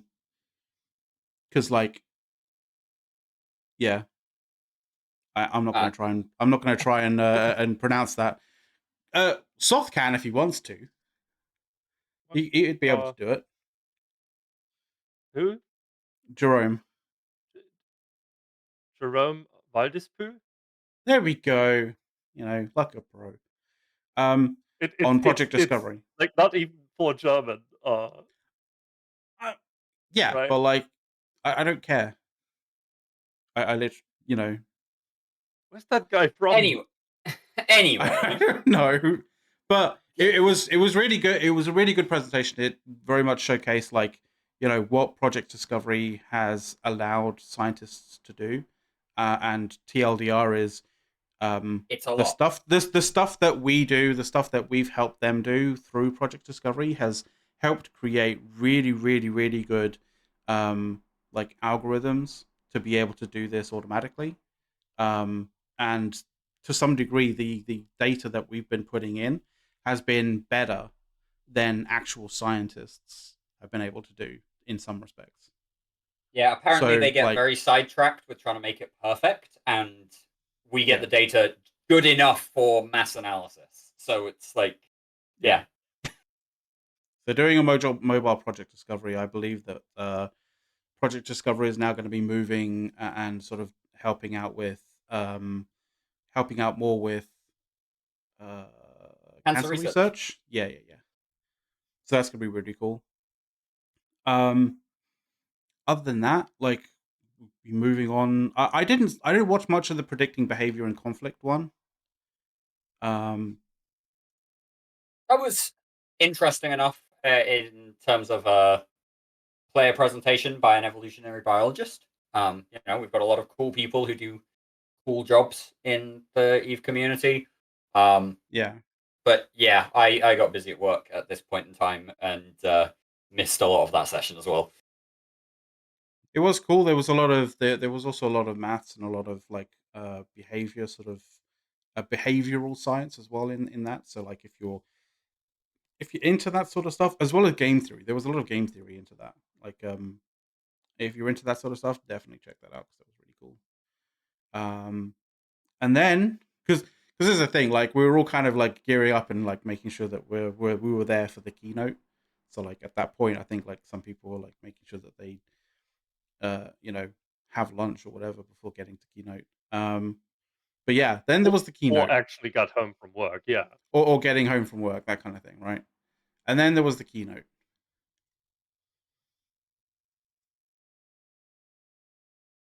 Yeah, so the keynote largely presented by CCP Hilmar, along with Berger and Ratati and their VP of Publishing, CCP Orca, with a couple of other bits from a couple of other CCPers.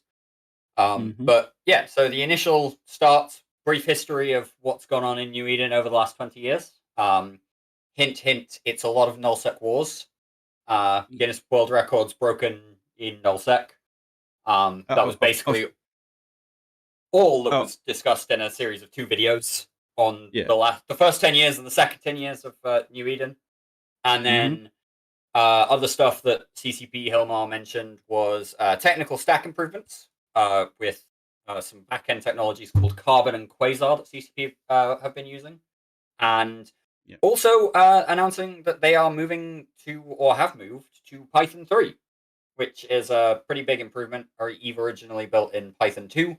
Python 2 went end of life on January 1st, 2020. So, it's good that they're getting there. yeah. And interestingly enough, I like, for some reason, Quasar kind of came out of the blue for me. I was like, what the hell is this? Apparently there was there was an actual like full-on presentation last FanFest that I completely didn't see. And that went really heavily into Quasar. FanFest, they have been working on getting Quasar running for a while now. And it's heavy into the system side of things and the stack and all of that kind of jazz, right? So yeah, it's a fairly heavy read if you're into that sort of stuff. Obviously, Hilmar talked about the Not for Tranquility stuff. Yep, that was related to Project Awakening, which is when I'd just like to say that when that stuff comes up, when that when I was watching it, when he switched over to that, I was like, oh fuck, here it comes. Yeah, so I was just like, oh please, and he was just like, yeah, it's not gonna, NFTs aren't gonna be happening for Tranquility, so don't worry. I was like, oh, fucking thankful for that. Project Awakening is where that's going. Yeah. Like that people act like, oh, this was such a big development that no NFTs on TQ. They were never going to, because an NFT is a claim of ownership, and CCP isn't going to let you own anything on TQ. I mean, to be fair, they don't let you own anything now. Like, right, everything. No MMO does. No, yeah, exactly. All of what you think you own in Eve, you don't own. You're licensed to use them by CCP. Like, that's all it is. Yeah. So he did mention Project Awakening in as part of this Not for Tranquility NFT thing. That's a VC funded, so venture capital funded game that CCP are developing. So it's got something to do with blockchain and beyond that. Yeah. I don't know. I'm not particularly interested in it, I'll be honest. I'm kind of happy I missed this.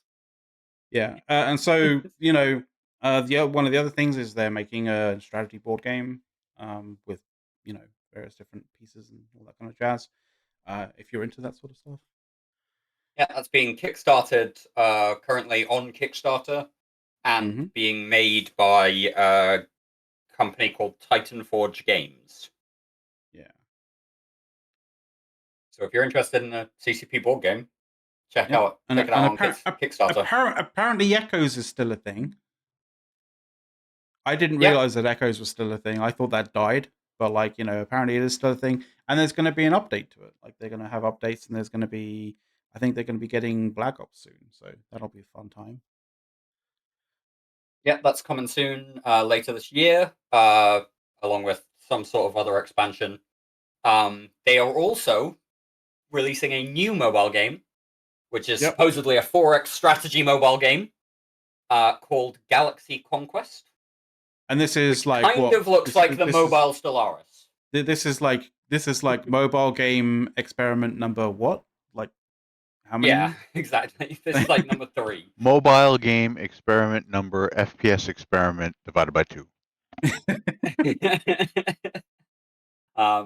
So yeah, this does look like a reskinned Stellaris. It's coming up on the video soon, if not now. Yeah, there we go. Waiting for the stream delay. Yeah. No. I flicked it just when you said now as well. So there we go. So that's the kind of mobile, game that you're looking into. Yeah, kind of looks kind of cool, to be honest. Well, I hope that they will put some depth into this, because every time I see stuff like this, I'm getting the Command and Conquer mobile game vibes, which you all took have away phones, don't you? everything that makes Command and Conquer. I know. Just Well, apparently they're also potentially having going to have a PC client for it as well. So Okay. Yeah, we'll see how that goes. Other things to talk about in the keynote before we really enrage Soth. They talk about the new ships. This is the Mekubal Namambo, which will be available to acquire somehow from next week, according to CCP, and also the Friziel. I'm trying to find it actually at the moment. And the Alligator, which are two new battle cruisers, faction battle cruisers for the Angels and the Guristas. These look quite interesting, but we do actually have stats for these, but that'll come in a bit once we've poked at Sloth a bit more.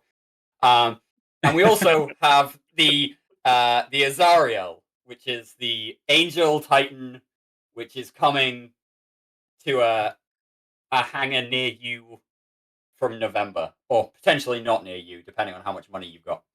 Did you put that in? Did you put a link into that? Like, there we go. The links are sorry. There we go. Yeah. I see it. So these are the links to the stats for the Azariel, the Alligator, and the Kisrael.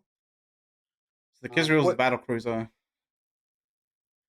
We're getting to the skin stuff once we talk about today's session. This is the keynote we're talking about right now. Yeah. But yeah, apparently there's some really good renders of the Titan in the art corner. Tamba joining us in Twitch chat. Hey, Tamba. Nice. Nice to see you. Yeah.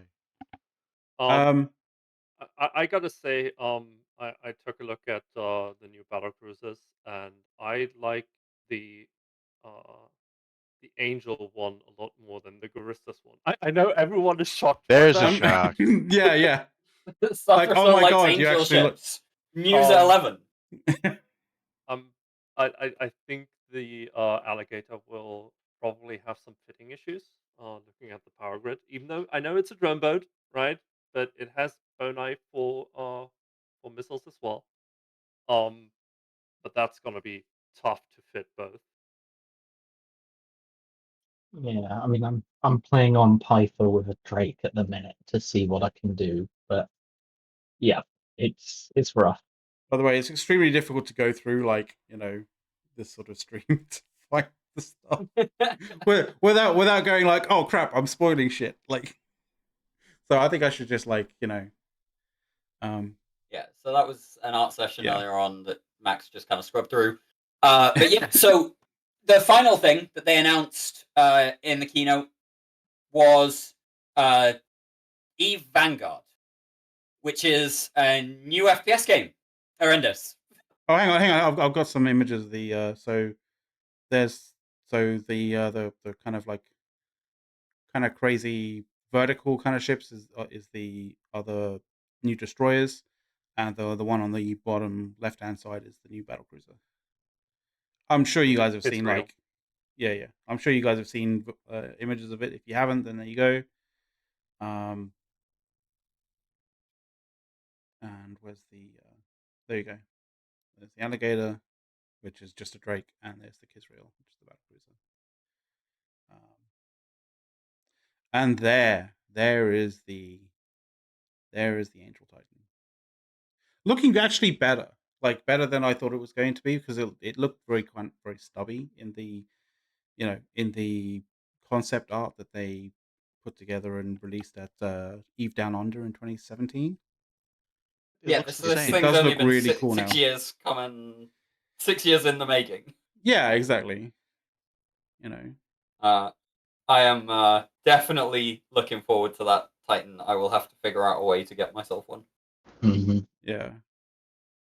I think the other thing with the Titan is we've had what, nearly 7 years since it was announced.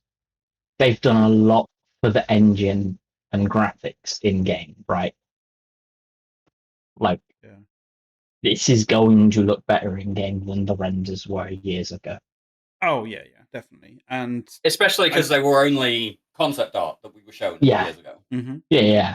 The real question but now is, it's going to how be many like, of the new mini carriers is South going to lose? Oh god.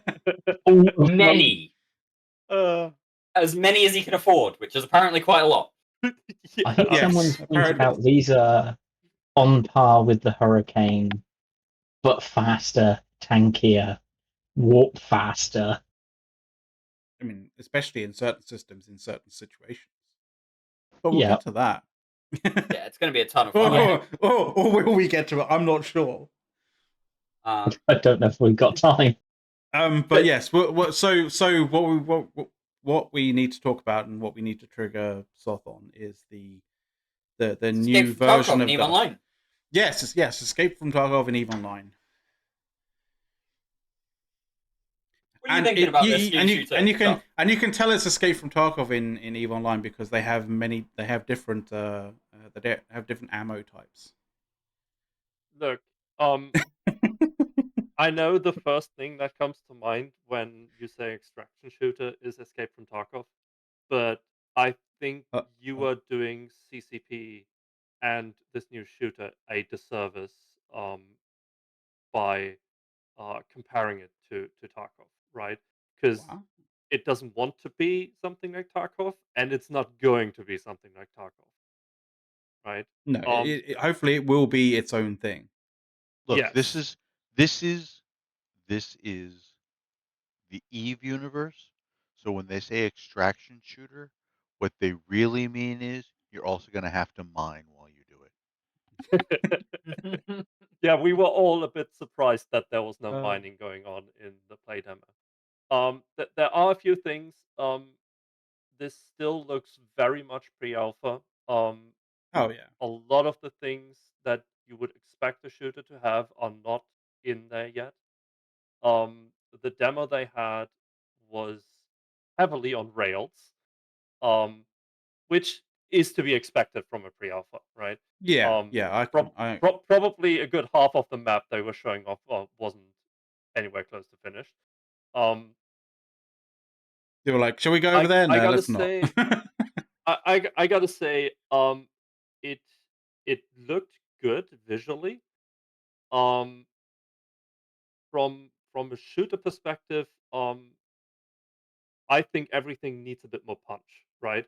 Well, they're keeping a few things from Dust 514, so some of the weapons and some of the manufacturers and stuff like that, and like they're importing some stuff from Dust 514 back into. Well, the setting stuff makes sense. Into it. You'd want to be consistent. Yeah. Yeah, but for example, if I'm firing an assault rifle, I'm expecting recoil, right? Well, yeah, if you're firing an assault rifle from modern times, but this is modern times. No, not only because it makes sense, but also for balancing reasons, right? No, I get that. If I can just go like full auto over like half the map and hit every shot, that's going to be a problem. For balancing reasons, right? No, I get that. I also like a lot of things looked like they look good for this presentation, but I don't think they make sense for the game in the end. So I would expect a lot of the UI, for example, to change drastically. I mean, you do generally tend to get like when they're just looking at visualizing sort of like various different things, that you get kind of experimental UI that looks cool but isn't really that practical. And so they start to sort of reel back the sort of like the cool looking stuff that isn't practical to be a little bit more practical, right? Yeah, I mean, we'll see how this goes generally, but yeah, this has been described as a PvPvE game, so there will be some bits of NPCs that you have to fight. You will be competing against other players doing this stuff as well. Nope, I'm telling you, PvE is all the mining. I mean, we saw the PvE in the play demo, right? They weren't fighting other players; they were fighting NPCs. Yeah. What I can say, since people are comparing it to Tarkov,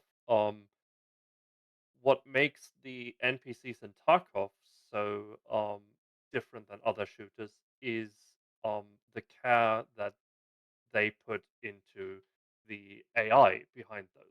They Mm. like you in Tarkov, you are always wondering, is that another player or is that an NPC? Right? It Yeah. has come so far that most of the time you aren't even sure until you loot the body if it was a player or just another NPC, right? I mean, yes, but unless you get shot in the head with a tar from like fucking miles away, in which case you go, that's definitely an NPC. Eh. But yeah, those are the things that I personally would like them to improve from the play demo. The visuals are great. I don't think they need to go any further than this. And it's I also a think it looks shooter, beautiful. so please don't make it hyper realistic and kill our PCs, please. Well, the other thing is like if they don't need it, it doesn't need to be like super realistic, and two, it doesn't need to be like a simulation kind of thing, because if anything, if they make it too much like a simulation and too complex in terms of like the amount of controls that you need to have at your fingertips just to play, it means that it becomes a lot more difficult to sort of port over to, say, consoles and that kind of thing, right? Because Well, I mean, oh yeah, this is one of those things that we probably want to talk about because this is designed to interface with Eve pretty heavily in the new yes, yeah, expansion. So I'm whether or not it hoping actually comes to So- console is a question mark. it is questionable. So it's now I mean, September 2023. So we end of should see it September. in So we October should either 2030. see it. We should either see it released by, I'd say, Christmas next year, or canceled by December this year. Well, when you say December this year, they have actually started signing people up for First Strike Founders Access, which is in fact coming in December this year. Which is Yes, but they'd also been signing people up as beta testers for their last 2 This is true. FPS attempts that never even got there. Never even not got to the wrong. actual like unveil at FanFest stuff. So yeah, This is very true. this is very much a let's not count chickens yet. But yeah, so the only question I have, and it's a question for Dirk. So when do you think are we gonna do the first Anger games in Vanguard? Oh, that's a very good question. well, that's if they keep the kind of the squad kind of mentality of being able to basically kind of make a tinker setup like from a squad, like in terms of like your setup um works alongside their other people's setup in order to actually make the whole the group much stronger than much stronger than say 3 individuals, that sort of thing. You see, mine. Because that's what made Dust kind of special to some degree, is that sort of that kind of level of thinking that you could kind of put into it. Because we didn't really see any of that in this, right? Yeah, it's also we didn't another see thing. enough to know realistically. Like that's also true. We didn't really see much. This was a 5-minute demo of something that's pre-alpha. I think it'll be interesting to watch it develop, though. Yeah. I'm also pretty sure a lot of things aren't ironed out yet. For example, that they did touch on the NPCs having different gear and you needing different ammo types to fight them. But I'm also pretty sure that the same goes for the players, right? It wouldn't be an Eve adjacent game if you didn't have fittings, right? This is true. Yeah. And very the true. longer I keep looking at this gun and noticing that there's a fucking rail on top of it, so please put something on that rail. And CCP, Yeah. please get rid of the the crosshairs, right? Just let us use Well, like you red you dots never and stuff, so aiming is actually useful. you never know whether that might actually be like, you know, because you have to think sci-fi, right? You know, who knows that you don't need to have a red dot. Like you could always have it just in case, and that would be a nice kind of thing that, like, you know, you don't always have an inbuilt kind of aiming, like a aim sort of like aiming HUD kind of thing. But if Yeah, your like aiming HUD breaks, you can use like a red dot that you have attached to the gun kind of thing, right? Here's an idea. Your enemies could have ECM and scramble your optics, right? That So that also makes a use lot an of old sense red too. dot, That makes a lot of right? sense as well. Free idea for you, CCP. Yep. I mean, there's a lot of opportunity here. There's a lot of There's cool, a last thing I want to throw out for comment. a lot of cool things for play and counterplay that could be added. Anyway, yeah, sorry, go for it. There is a last thing I want to throw out for comment here before we move on to other stuff coming in the new expansion, because there's a lot to get through still, and we've got 40 minutes of our usual showtime left.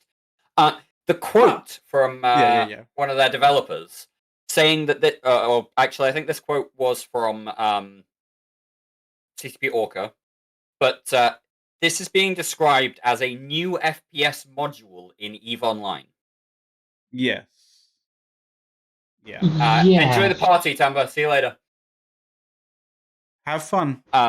So Mifune mentioned something earlier that he'd seen on the ground, and it sounds like they're trying to integrate it into the EVE client as a separate runtime, but can be launched from within. Yeah. I don't know if that's true, but if that's what they're planning for, I can get the idea. It's just going to be a lot of work. It makes sense because, like, I have seen them talk about stuff like this before, and I have talked to Unifex when he was the producer, and he did mention about the fact that they kind of wanted to create an ecosystem of games that kind of tie into each other, whether directly or indirectly, and then just sort of like kind of build a framework where you can kind of go from one game to another. I wouldn't say seamlessly, but like as seamlessly as you can, right? Amber is saying that he's heard this too, so it sounds like this is the direction CCP do want to go. I can't fault them for it. It would be pretty cool to have that. It's just going to be difficult to implement.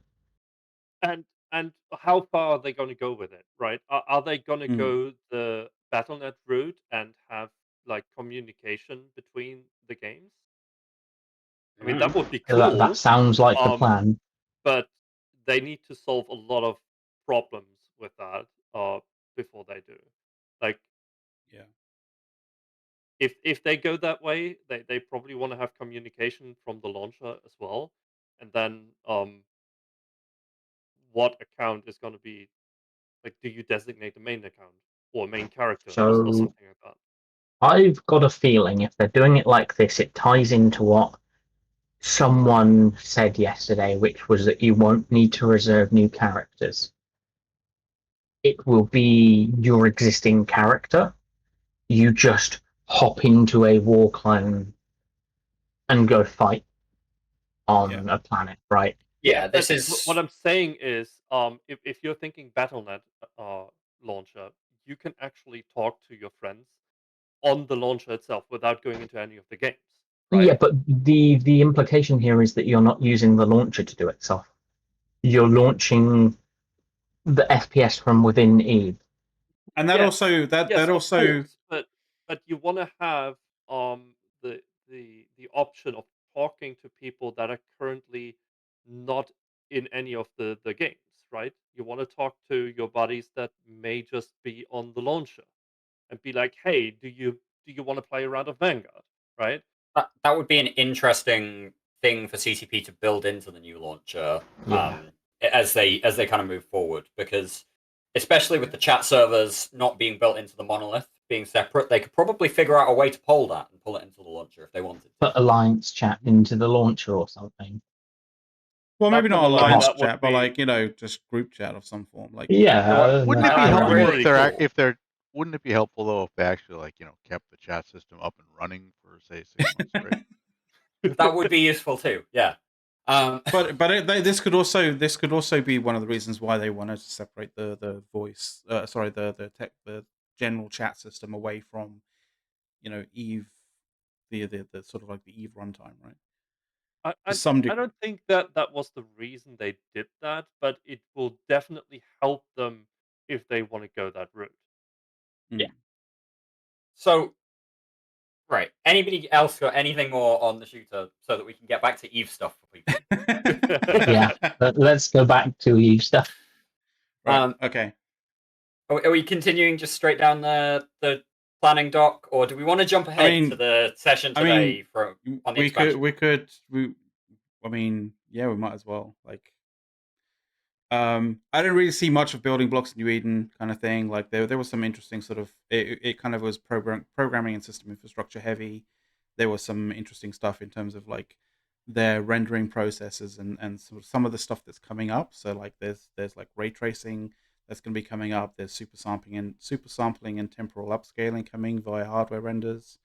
So we're going to get like ray tracing in Eve at some point, and things are going to be a bit prettier and a bit easier on your hardware as such, because they're going to be using 4090 things like to run Eve Online at max graphics coming soon to a PC near you.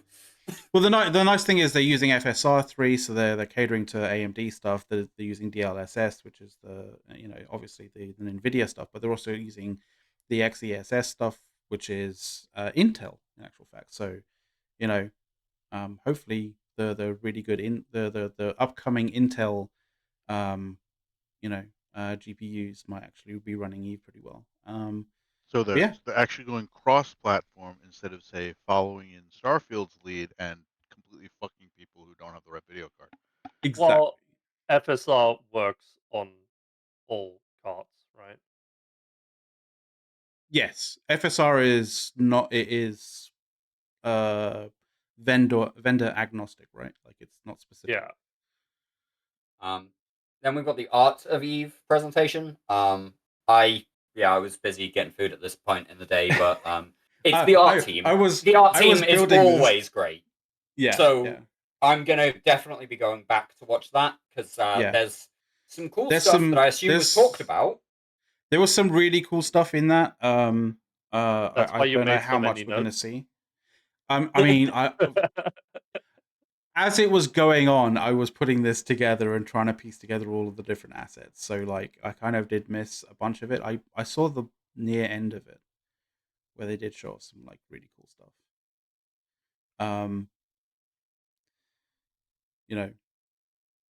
So volumetric clouds and what I'm seeing here is they're giving us a myriad of options to skin a citadel so that we can make it bright pink.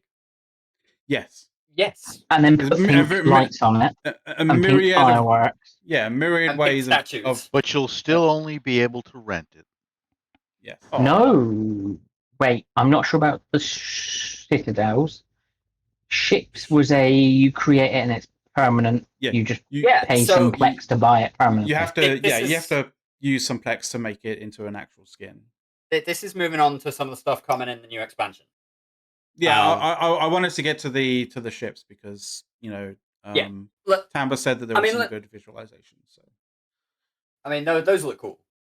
To be fair, that concept art that you've got there for the Friziel and the Merkubal, they actually do look quite cool as general concepts. Oh yeah. Well, every time I see that ship, I gotta think that this is a triumph, and I'm making a note here. Great success.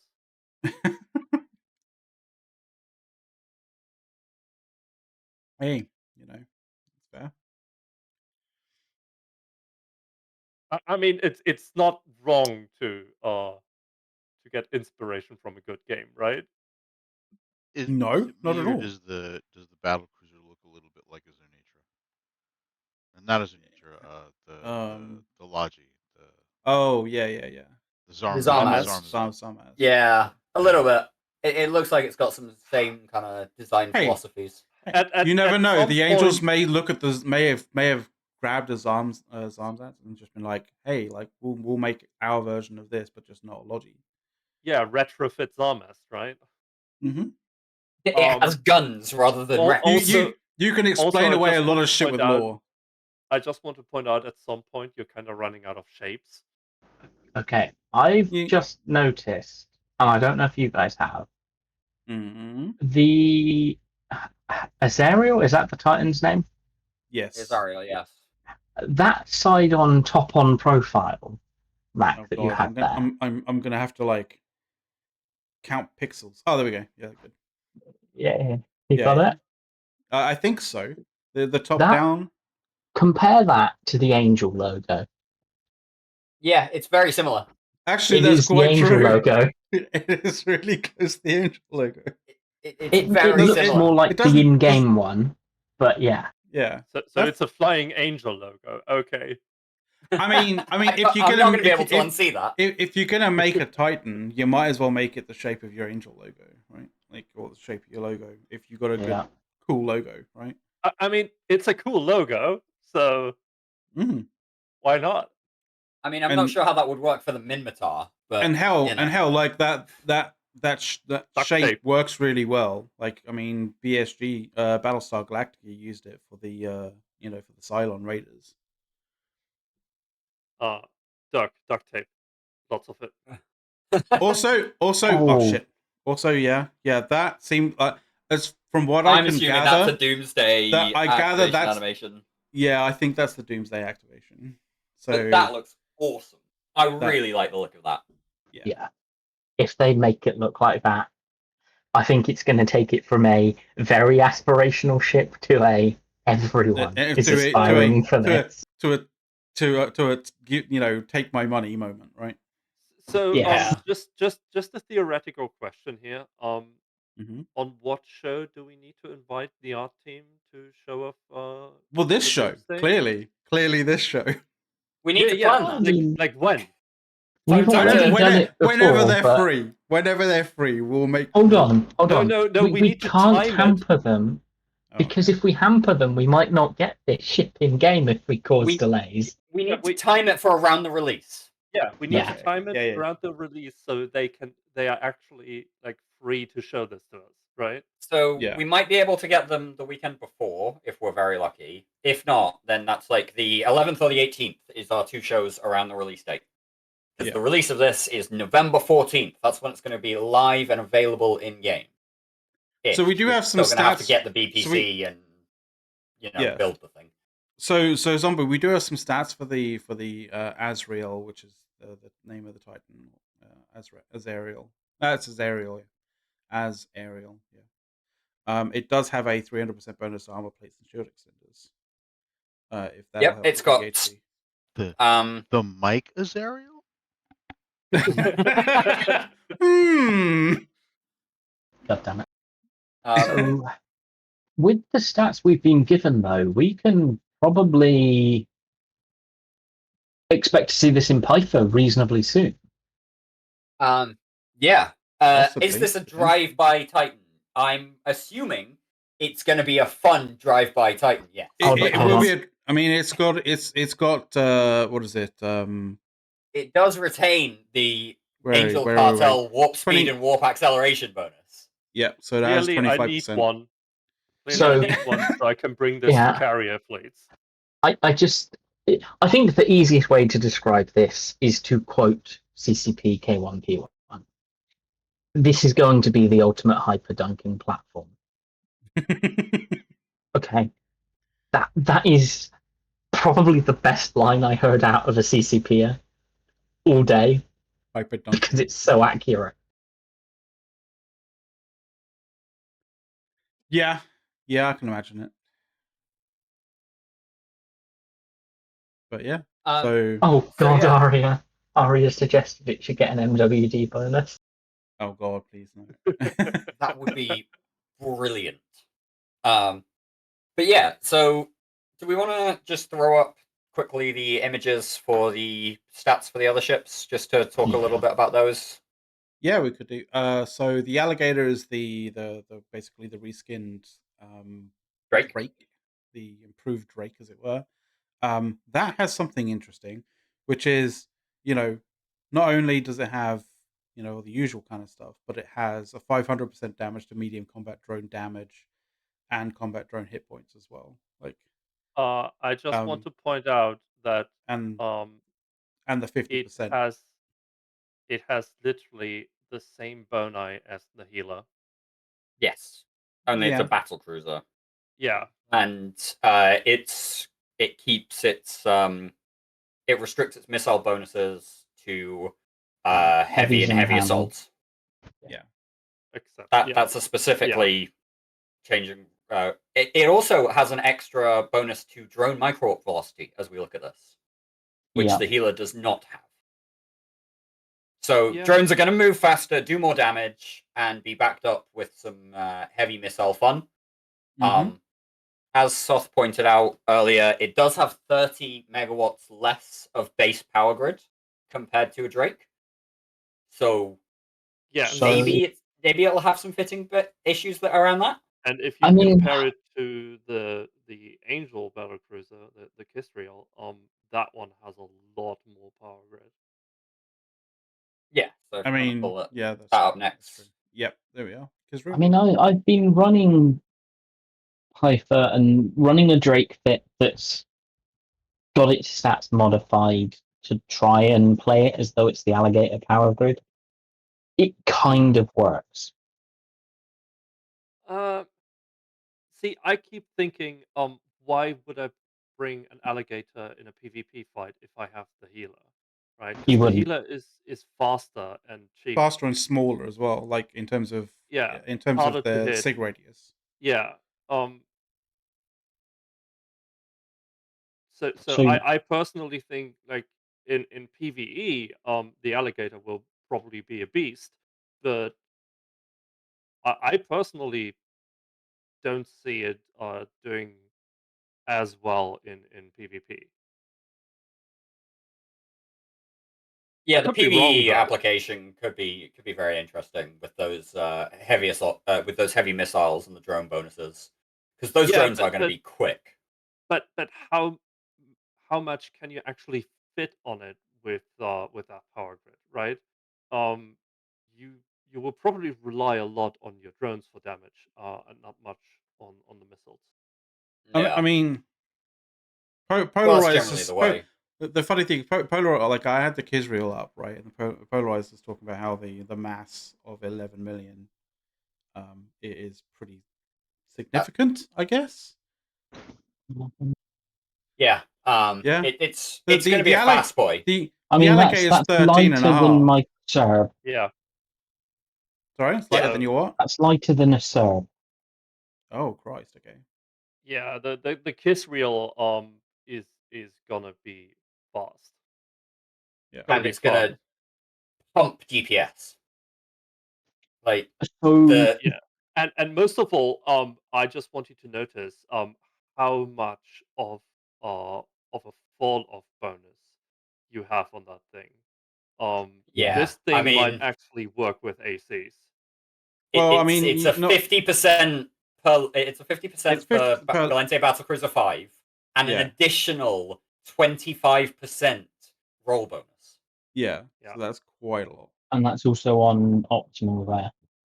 So you're getting decent. Yeah, 25% bonus to AC optimal, and then massive fall off bonuses. And then obviously you're getting the average.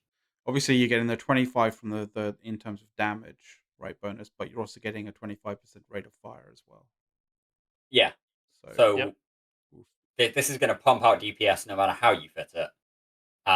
It is a 7-5-6 slot layout, so that's got a very solid slot layout to be able to do pretty much whatever you want with it. I mean, if you're fitting it with a shield tank, obviously it's going to go like fucking crazy fast, right? And it's got the lows, to really pump the DPS out even more, right? This thing has as many low slots as the Macarial does. You will probably use 2 slots for gyros. 1 for tracking. I'm not sure you need a tracking enhancer with those boni. I'll have to look at it. Well, it doesn't have a bonus to tracking. It doesn't need a bonus for tracking if you're using ACs. Yeah, no. Oh, good point. Sorry, I didn't even. I was just assuming, it's going to be arty. But I'm sure people will try and use arties on it. Yeah, you're basically having 2 slots for speed, right? So this thing is going to be fun. Put in a nanofiber and an overdrive. But you don't need a. Oh wait, no, the overdrive's not the one I'm thinking of. What's the? I was going to say get a warp accelerator in there just for the extra warp speed. Yeah, but you don't need that, right? No, but you want to go even faster. I mean, you're already going to be warping. They don't show the warp speed on this, but nothing to do with it, Soft. Assuming it's general battle cruiser warp speed of what 2.7 is battle cruisers off the top of my head. I thought they upped it. 3.5. So 3.5 plus is 25% on top of that. You're going to be going about as fast as a cruiser. 4.3. And yeah, as people in Twitch chat are pointing out, 75 megabits of drone bandwidth on a 100-meter drone bay. So you'll be able to do the old heavy 2 mediums, 2 lights trick. Yeah. Yeah, I'm excited for the kiss reel. I know no one is surprised about this. I think it's going to be a ton of fun. Yeah. I think it's going to be a ton of fun to fly, and I'm looking forward to getting hands on it in tournament stuff as well. Because, imagine adding this to a Minmatar Rush setup. So looking at this, it should do probably 3.5 AU a second. Because the will be the base. Yes. Sorry, without skills. I was just looking because the Cinnamon does 4, the Macarial does 3, so yeah. the trend is split the difference. If you pull up a Brutix, its base warp speed is 3.5. So I'm going to assume it's going to be 3.5 plus the bonus, which will take it to, like Sot says, around 4.3 or so. Yeah, give or take. And yeah, so I think that's going to be nasty, going to be a ton of fun. Oh yeah.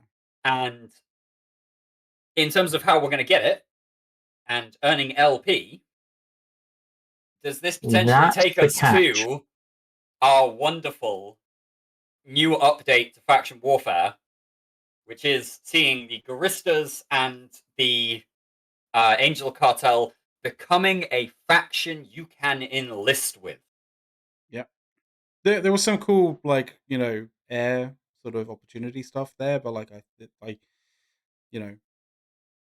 think the real thing that people want to talk about is the faction, the sort of faction war, but pirate faction warfare stuff, right? Yeah. So this new system. Yeah. Yeah. So the new faction warfare system is going to be very interesting. Like I've already said, faction warfare will allow direct enlistment, so you won't have to leave your corporations or anything. It uses the same system as new faction warfare, but you can do it with the Angel Cartel or the Gristas, and you will be basically fighting for control of various systems around front lines in the faction warfare system. This is all running through the new Deathless and Zarzak system that they've been teasing for a little while. That system is going to have a shipcaster in it that will be able to cast you to these basically invasion systems. They're called specifically insurgencies, but it's kind of like player incursions. That's the best way I've got to put on this. Instead of it being the words, it's kind of like player Sancha. invasion. Yeah, Sancha incursions. Instead of the Sancha, it's players going into faction war to fuck it all up and have a ton of fun with it. Yeah, think of it as like, you know, at the moment faction warfare is basically like, you know, you have your two sides fighting it out, but somebody clearly decided that like what would be really cool and quite obvious as an addition to that is a third party. Yeah, and this is kind of like your third party, right? Yeah. As K1P1 put it in the presentation, it's basically you have the people who've signed up for the insurgency on whichever side. So if you sign up for the Guristas, you're going to be fighting in the Gal-Cal faction warfare frontline areas. And if you sign up with the Angel Cartel, you're going to be fighting in the Amar Minmatar faction warfare fights. I know that I'm going to be signing up with the Angel Cartel if possible, because that's going to be a ton of fun, and give me that Titan. But yeah, so you will be basically trying to either corrupt or suppress these insurgencies. Yeah, and those were the two new mechanics, right? The corruption and suppression. So basically, if you're fighting on the pirate side, you are driving up corruption index. If you're fighting on the faction warfare side for one of the militias, you are like both the Amar and the Minmatar are fighting the Angel Cartel. The Angel Cartel are fighting both, and they're fighting each other as well. It's a whole triangle of shoot each other. Yeah, and I think like probably one of the best ways of being able to sort of describe this is sort of like a new kind of refreshed form of like what the faction warfare system is at the moment, right? With regards to completing objectives inside of certain systems to, you know, to score points in order to, you know, win a particular race, right? They refer to sort of like the corruption and suppression sort of mechanics as being a race, right? Yeah. So you are if there are 5 stages to both corruption and suppression. This was kind of laid out by K1P1. At each stage, so once you get to level 1 corruption, if you are somebody who's signed up on the corruption side, on the pirate side, you get a bonus in that particular system that you're corrupting. And if you get to level 2, you get extra bonuses. And these bonuses stack up and stack up. And they're still figuring out what the bonuses are going to be, but some of them that they were suggesting were things like warp speed bonus for specifically pirate. Yeah. These are all obviously subject to change, right? So there were loot drops, there were like increased pirate gang spawns, Empire polices spawns stop spawning. Like the advantages that owners have in a system gets reduced. And you know, specifically for when we were talking about like, you know, how fast we can get these new ships coming in, there could also be a warp speed increase for pirate insurgents as well. So, you know. Yeah. And then zoom on the other side as well, if you're suppressing a system as you get to each of the 5 stages, you also will get bonuses. There are like 4 different activities that you can engage in that will either drive up the corruption or drive up the suppression, depending on how it goes. It's going to be very interesting to see when it comes in. But yeah, so basically you are trying to drive the stages up to level 5. And the first one in each system to get to level 5 locks the system as either corrupted or suppressed in this insurgency. And once you get to a certain number of systems fully suppressed or corrupted, you win that insurgency. Everyone goes back to their corners, and a new insurgency starts in a few days somewhere else. And this is why I say it's like player incursions, because this is how incursions work. You drive up the control, or drive down the control percentage across the incursion, and once you kill the final boss, everyone goes back to their corners, and you wait for the next incursion to spawn. Yeah, and so what we're There's seeing here, also- what we're seeing here is like the bottom left with the yellow kind of thing. There's Zarzak shipcaster. Basically, you're shipcasting into a particular area, and that'll be your pirate FOB, which is forward observation base. And then you know, much like in the same way that faction warfare kind of works, you know, you have your various different systems, and it goes from there. Anyway, yeah. Yeah, so this is going to be super interesting, I think. I'm actually really looking forward to it. It's funny. This FanFest has actually got me really excited about what's coming up for EVE in the next 6 months. Okay, I didn't want to be the first to say it, but yeah. What I find interesting here is they also mentioned being able to add Bonai and Malai to the system depending on corruption, right? Yeah. So they mentioned that they could do, for example, enabling bubbles in LoSec or bombs in LoSec, which this is it opens up whole new tactics in LoSec and HighSec if they do. The clarification, hold on, let me read what I had. So the clarification from someone at the panel was that it won't be actual sec status changes, it'll just be rule changes during the invasion. So high sec can be corrupted, so acts of aggression flag you as a suspect, not a criminal. Low sec being corrupted would be bubbles and bombs being allowed, but they don't want the effects to be final. You know, once it's done, like you said, Dirk, everyone goes back to their corners, stuff goes back to normal, and there we go. It's exactly how incursions work right now. Yeah. You well, also with a have sex status effect change. You also have a system-wide bonus in incursions. So and as soon as the incursion is over, that bonus goes away. Yeah, there is I mean, somebody Commander Starscream, one of our regular viewers in Twitch chat, G244 corrupted. That I don't think is actually going to be No, because they system restrictions. They said that like the limit that they're going to have, at least for the moment, is going to be was it 0.8 or below? 0.8 or below, or below will be 0.8 or above won't be corruptible kind of thing. Nor will solve null. And solve null at and the then moment. The qualifier on that was yet. The other thing as well is that there is only a certain amount of space that this thing can cover, right? So initially, when the forward observation base, whichever O word that is dropped, there will be 3 systems in every direction from that FOB system that become part of the insurgency. And then when you go and you corrupt one of these systems, you will extend that insurgency by 1 system from the fully corrupted system that you've picked.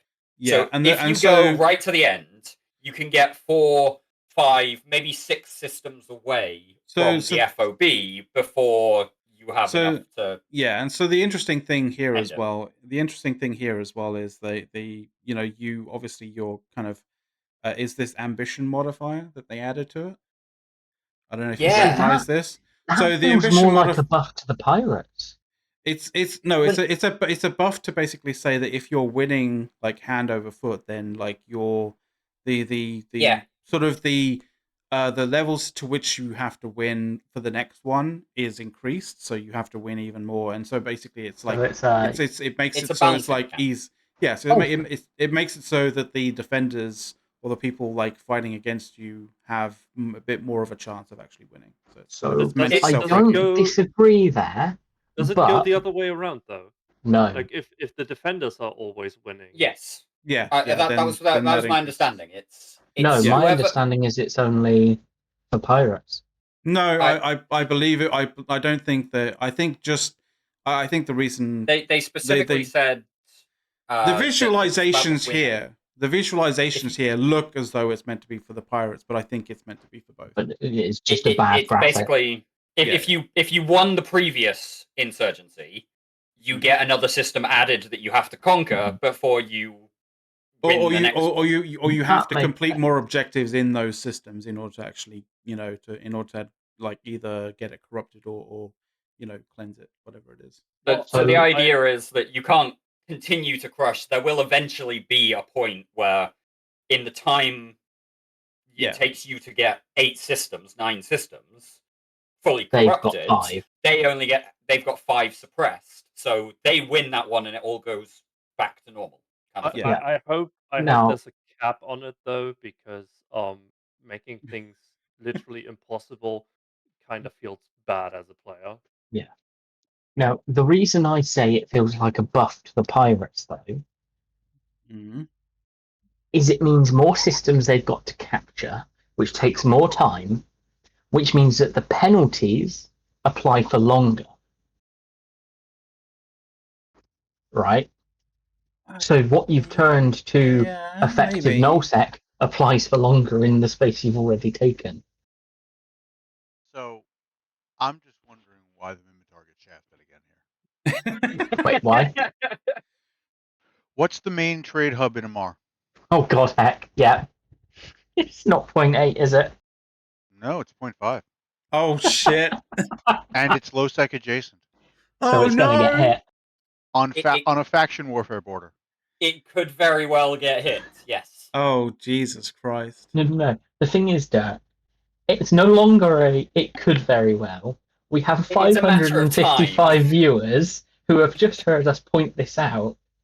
It's going to now get hit. There's still Rens, but Rens doesn't have nearly the volume of stock that Heck has. Rens is off the main trade route. Heck is right along the main trade route. There's also an element of chance to this, in that the front line that gets picked for the FOB is, one of whichever the front line is at the time that the FOB is generated. No. So there's a catch on that. I also it's not like point out that in the past, CCP have handpicked the first targets for stuff like this. That is also true, and Heck would be a good starter pick. Oh yeah. Oh Jesus Christ. True. So, Dirk, from what was being said, it can be selected by the AI per se, if no one selects anything. But players can select where they want the invasion to be. I mean, that's going to be interesting then. That's cool. If that's how it actually works, that's a cool system. But I think Mac's currently trying to do the maths on this.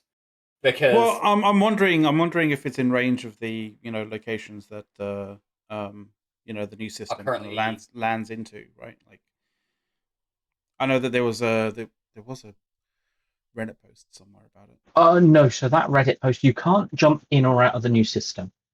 That Reddit post, if it's the one I think you're on about, was Black Ops and Capital Range from the gates. From the gates, because you could take a Black Ops fleet in from the south, come out in the north, and then blocks people in Cloud Rain. Yeah. Yeah. So Zarzak out system. I was wondering where Heck would be in this. I think it's pretty close to this. Heck is where Heck normally is, but yeah. Where the heck is Heck? Where the heck is Heck? Like exactly where you left it. Yeah, Metrop is going to get hit. Tama's in drop range. Oh god. It looks to be in range to me. Oh no. So yeah, I hate to want to overlay this shit. But it's Corenium? What? You could completely cut off Amar. I need to go and work that out, but I can believe that. Yeah. From Jita through HiSec, yeah. Because we obviously lost the old route with Pochven, which forced the long route. I mean, that could be very interesting if even the long route gets cut off at various points. It's not going to be even if permanent. it's not permanent, but for a week. Reiterate that, but yeah, that would be interesting. Here's the question: they say a week, right? When you say a week, is that like a hard cap, or is that we don't know? Right. No. And that's what I was about to correct myself on. We don't know it'll be a week. This could be invasions could take a month, 2 months, depending on the back and forth. Insurgencies rather could go until they resolve one way or the other. Well, they do. That's the thing. That's the point. So So it could be a back and forth for several months. The thing is, right? And here's people the thing. could intentionally play that back and forth for several months just to cut them off. Here's the thing. Once you fully corrupt or fully suppress a system, that state is locked in. So, an enterprising group could potentially decide, I've had enough of this. We're just going to go sign up to whichever faction warfare or whatever, and we are just going to clean this out because fuck it, and drop 100 people into a constellation for a day. So if 2 days. If a system gets fully corrupted, then the other side can't contest it anymore? Yes. No. Yeah. That's but once the invasion, no, what is it? God damn it! I keep calling it invasion. Once the thing is done, it resets back to normal.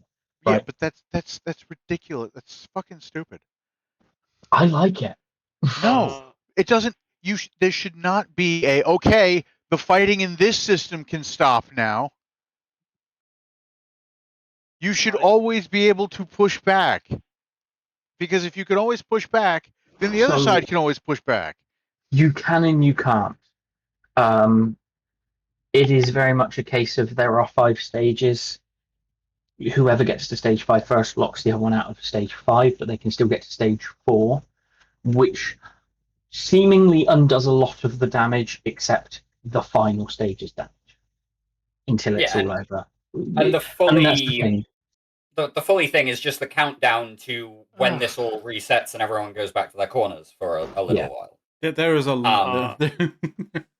God damn! I hope to hell this doesn't become the template for Sov warfare. Then, if you hit a point where, okay, the borders can't actually effectively change now, that's just fucking stupid.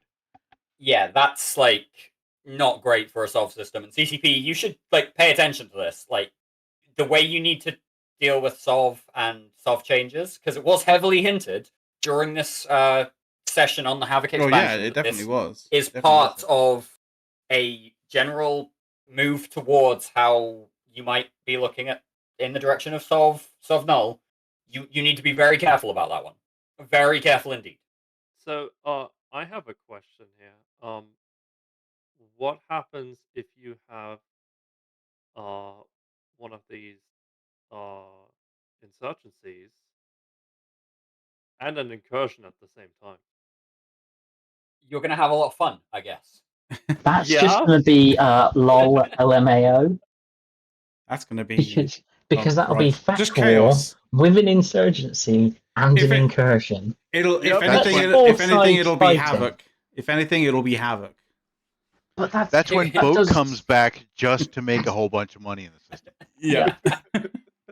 But that does raise a question to me, right? We've seen Angel and Garistas. Mm-hmm. Where are Blood Raiders and what's the other one? Sancha? Well, no, not Sancha, the other big one. Sancha are one of the big ones, but I thought there were 5. You mean the Serpentis? Serpentis, that's it. Yes. Because Sancha have their own thing with their incursions. So I'm questioning, we got the 2 here. What's going to happen with Blood Raiders and Serpentis? I presume they're going to get something at some point. Down the line, presumably. You mean what's going to happen with the Blood Raiders other than the every goddamn year Crimson Harvest thing? So yeah, just I mean, they're equivalent to this, right? Because I'm You've gonna got go two ahead and factions, and say I'm it's cool the with that. every But goddamn year Crimson Harvest thing. So just on the screen right now, there's your hint to the fact that, like, you know, they may want to roll this out towards like nullsec, which, you know. Yeah, it's coming. There's going to be another break off on this graph at some point. Yeah. Basically, they're hinting at Frontlines being in nullsec, and then potentially it being some aspect of Sov warfare. Yeah, Frontlines in nullsec, Sov warfare, that kind of thing.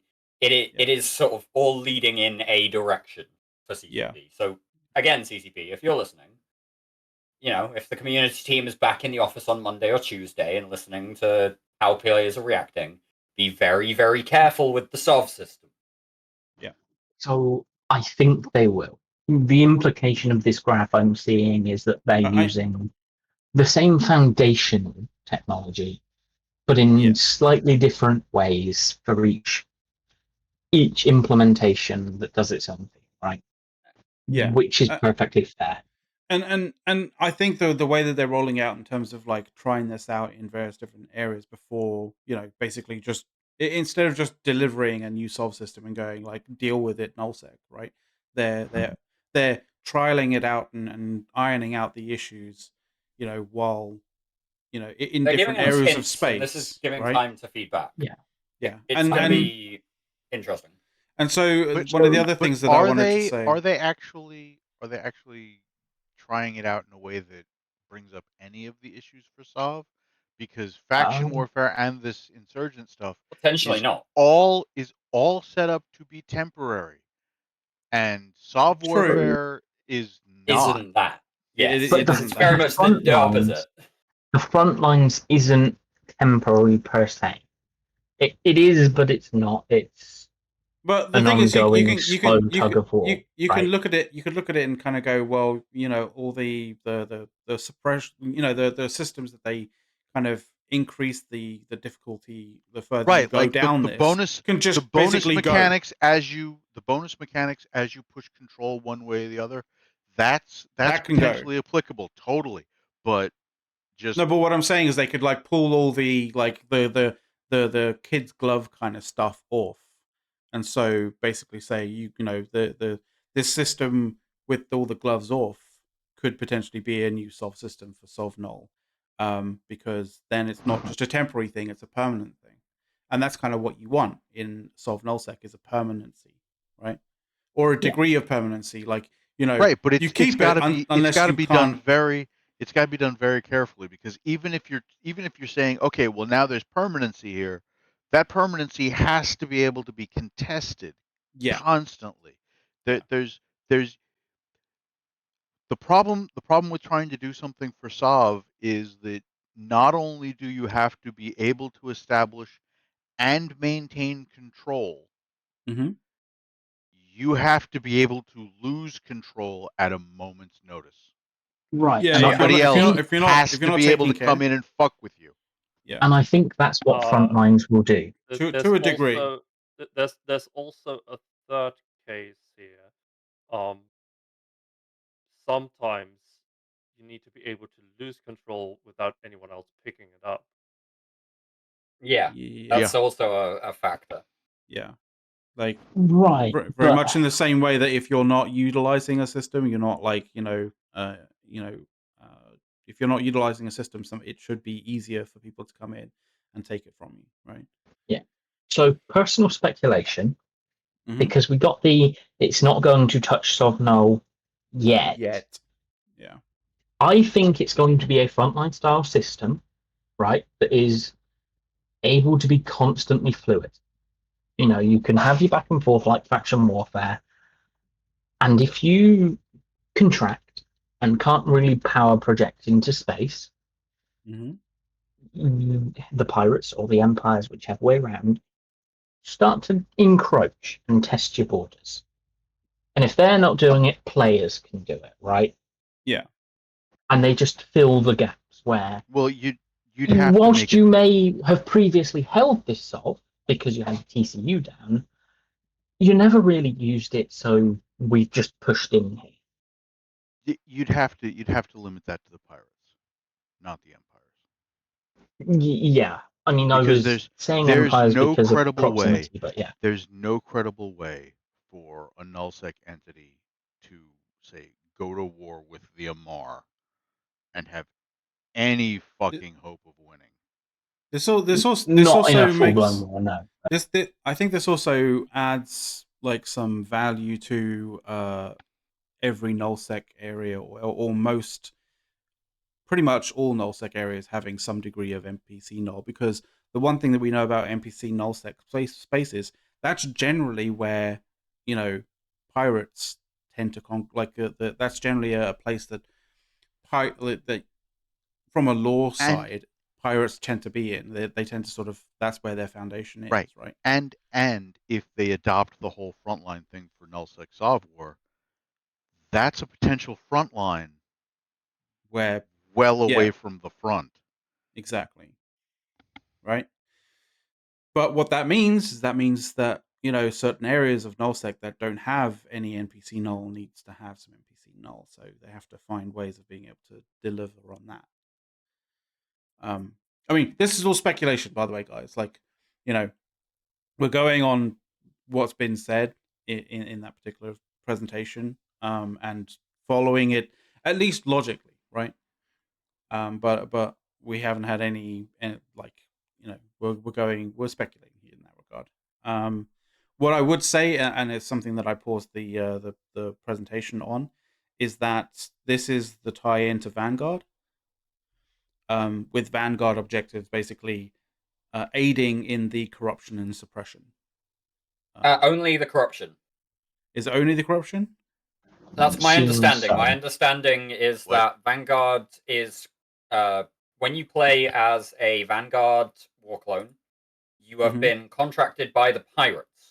Okay. And so you are, if you manage to complete the objective, you are contributing to the corruption. And if you die and fail the objective, you're simply just not contributing to the corruption. But then how would that work? Is my understanding. So you go in, you're playing Vanguard, you're contracting with the pirates, and the other players who are shooting at you are also contracting with the pirates? How does that work? Well, different pirates, I guess. Potentially different pirates. You're maybe. mercenaries.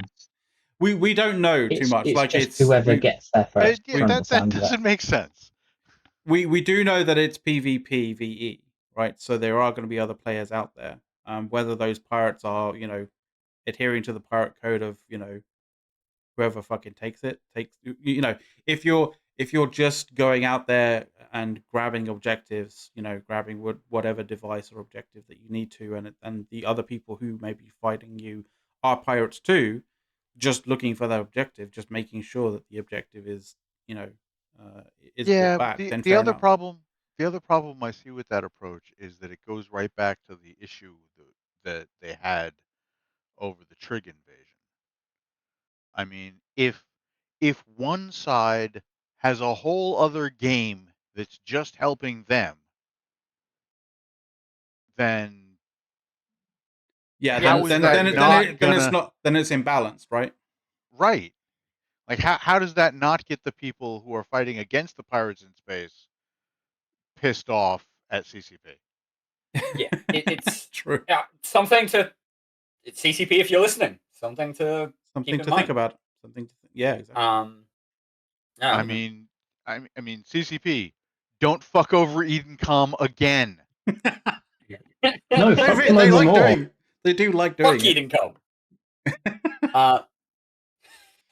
Oh, no, you know what I mean, though. Like I know. Yeah, we know. The guys who were flying for EdenCom basically got, yay, congratulations! You kept them from getting past 27 systems, so you get fuck all. Yeah. You get your freedom now. Fuck off. So yeah, the final thing. Yes, the final thing.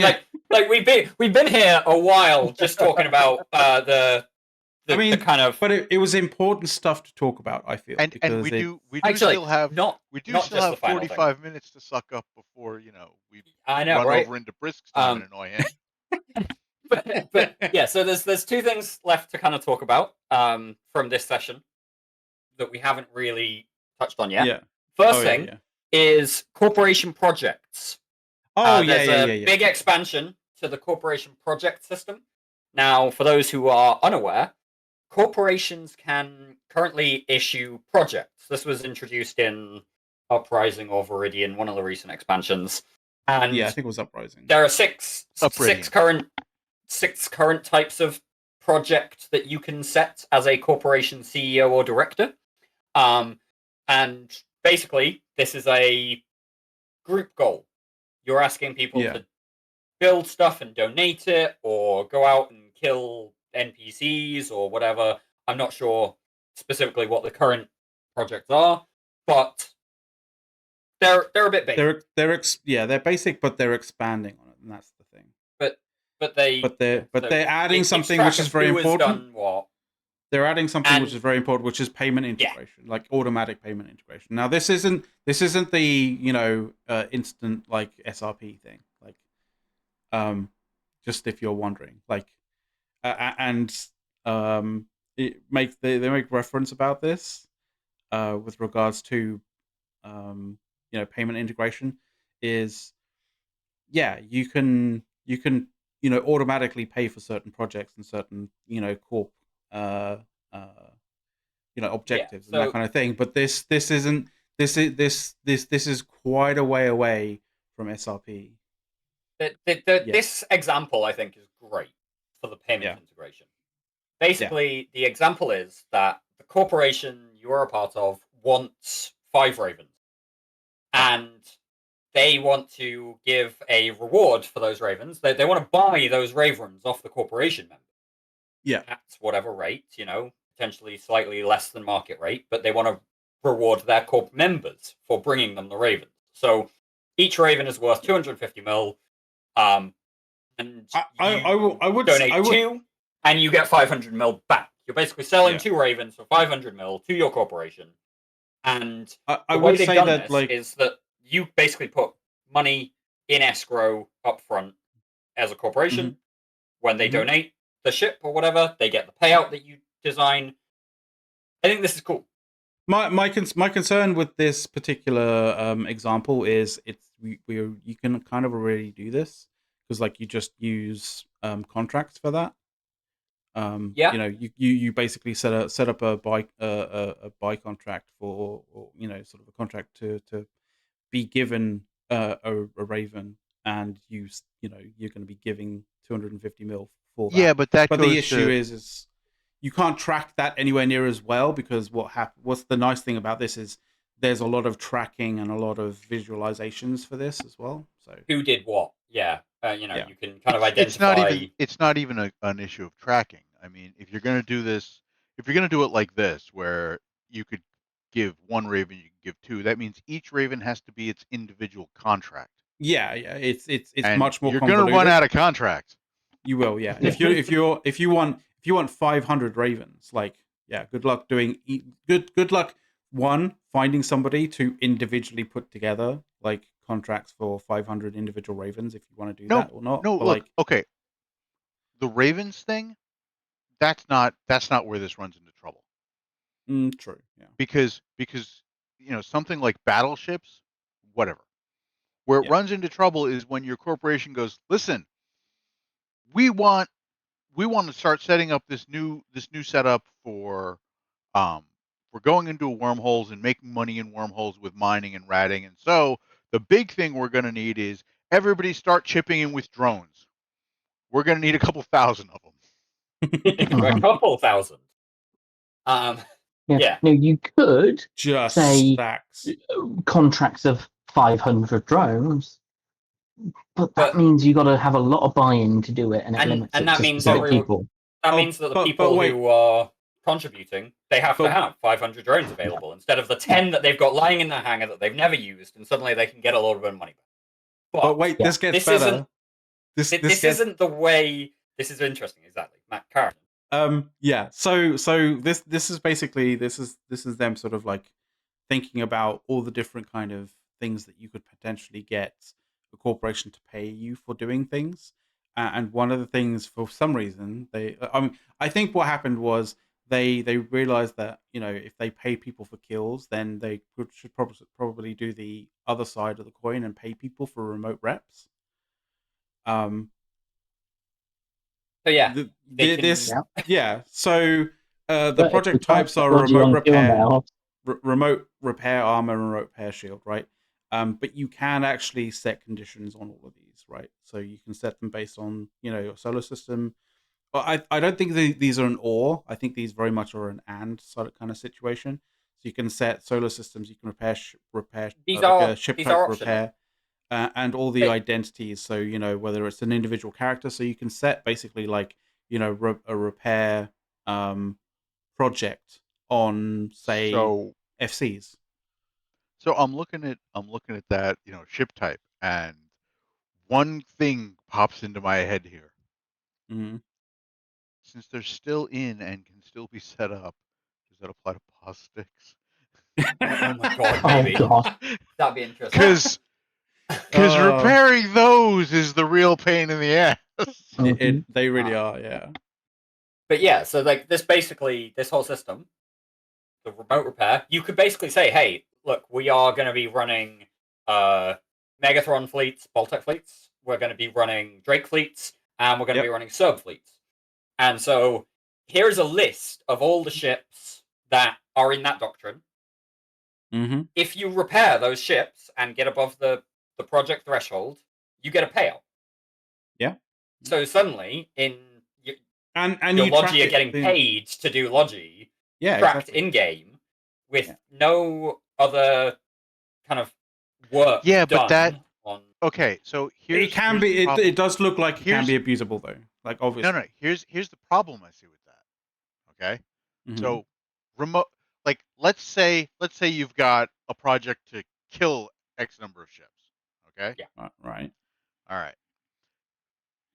50 people all fire their guns at X ship. Right. Mm-hmm. Okay. That comes down to a question of who actually gets their damage to apply before the ship blows up, right?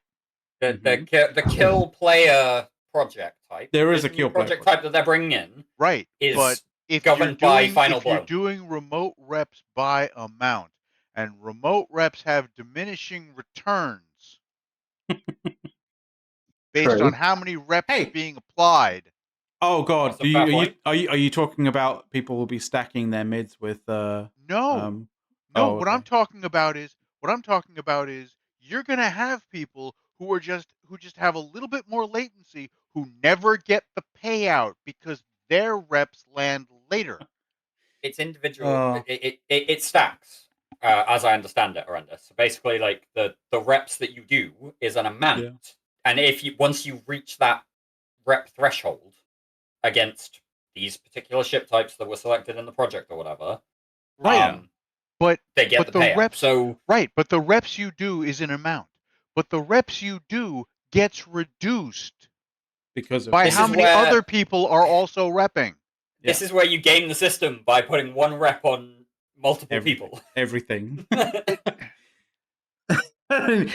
like the people with lower latency target the primary first, get the reps on first, and the people who have higher latency are consistently showing up with less reps. I don't Not because they're doing anything wrong, but because they just have higher latency, and CCP says, "Yeah, listen, the fourth rep to apply sucks." Hey, look, that's a decision and that's, CCP made that was a dumb problem I have with the time, whole Logi on kill mails thing too, because it's going to show people. It's going to show people slacking off who are not. I mean, I get where you're coming from with the Logi on kill mails thing, because it's kind of like it is. Jonas, I'm not expecting CCP to fix the internet. I'm expecting CCP to take into account their own mechanics. Yeah.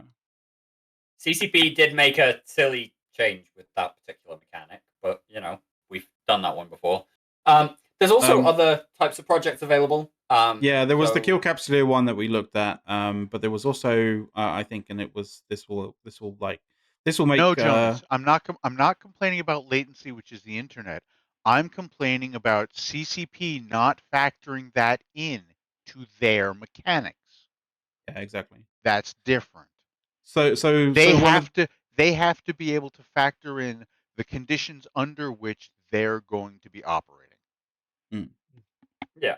Yeah, no, I understand that.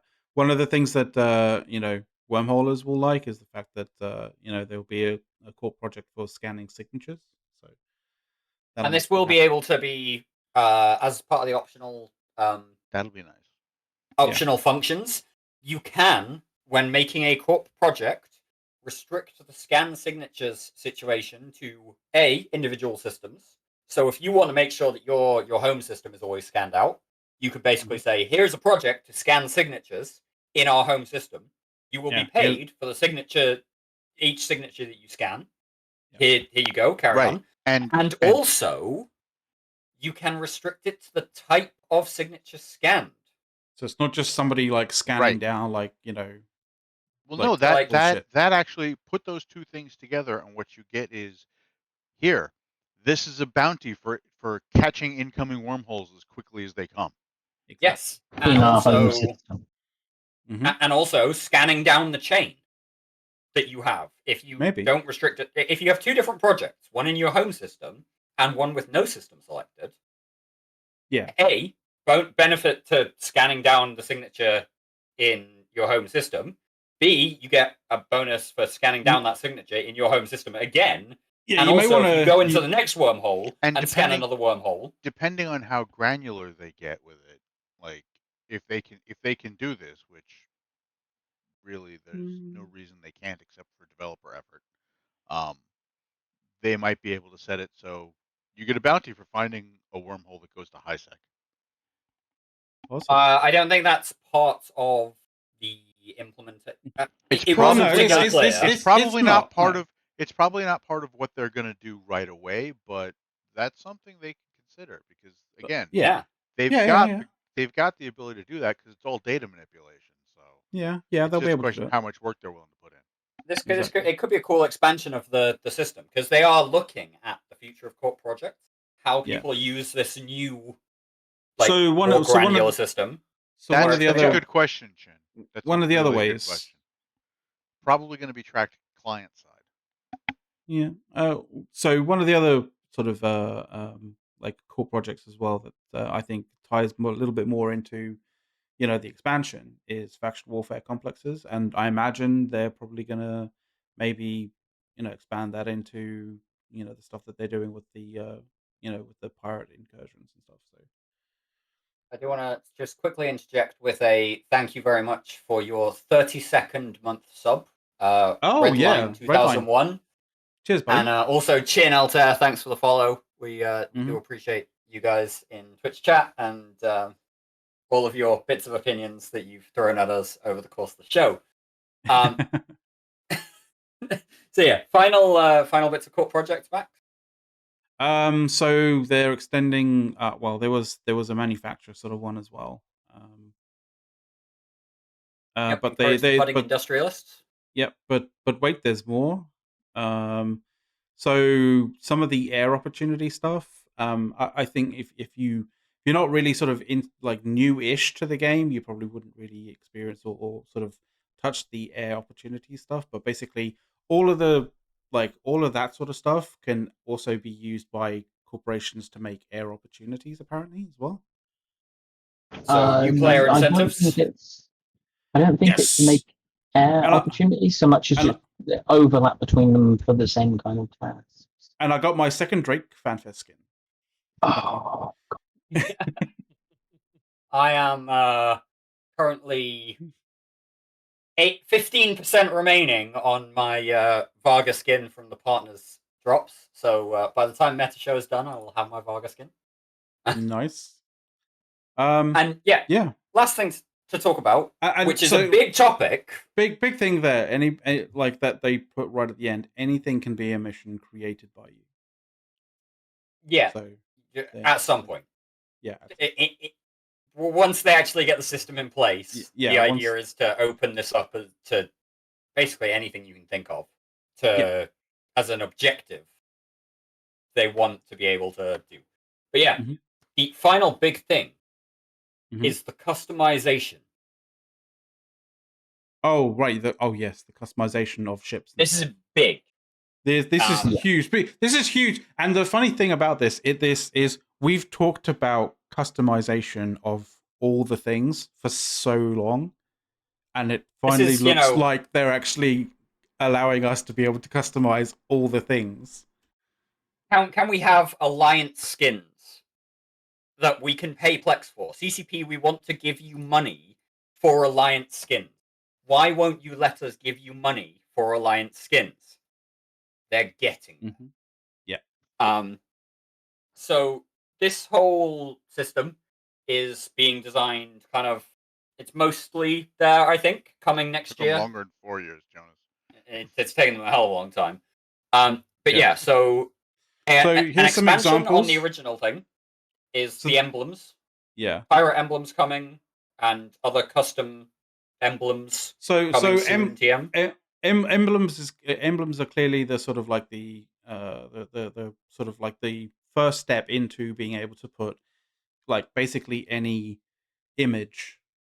I mean, I say any image, but basically, obviously, you're not going to be able to import an image into EVE Online sort of thing.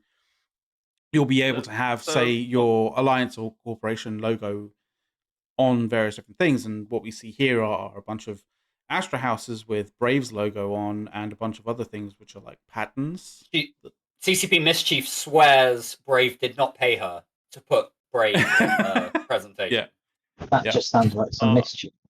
On behalf of Jintan, I have to ask this question. No, the answer is no. Finish your question. What's the question? I know what it was going to. Cadius? Yeah, Cadius. No, Catia's not coming yet. I still don't get why everyone was wearing Cadius at FanFest. Like, I think maybe I feel like somebody made a bunch of Cadias and went and sold them. But wait, what if you do an Alliance logo of Catiers? It won't change the model, but you could have like Catiers laying back along the ship. I'm gonna tell Jintan right now. Yeah, he's gonna go and create an alliance just to do that. Yeah, and then if you can sell, and then he'll get a lot of people joining just to have it. Yeah. Oh god. So yeah, what we're seeing, what you've kind of just seen on the video as well, while they were talking about Catiers, is ship skin customization that players can do.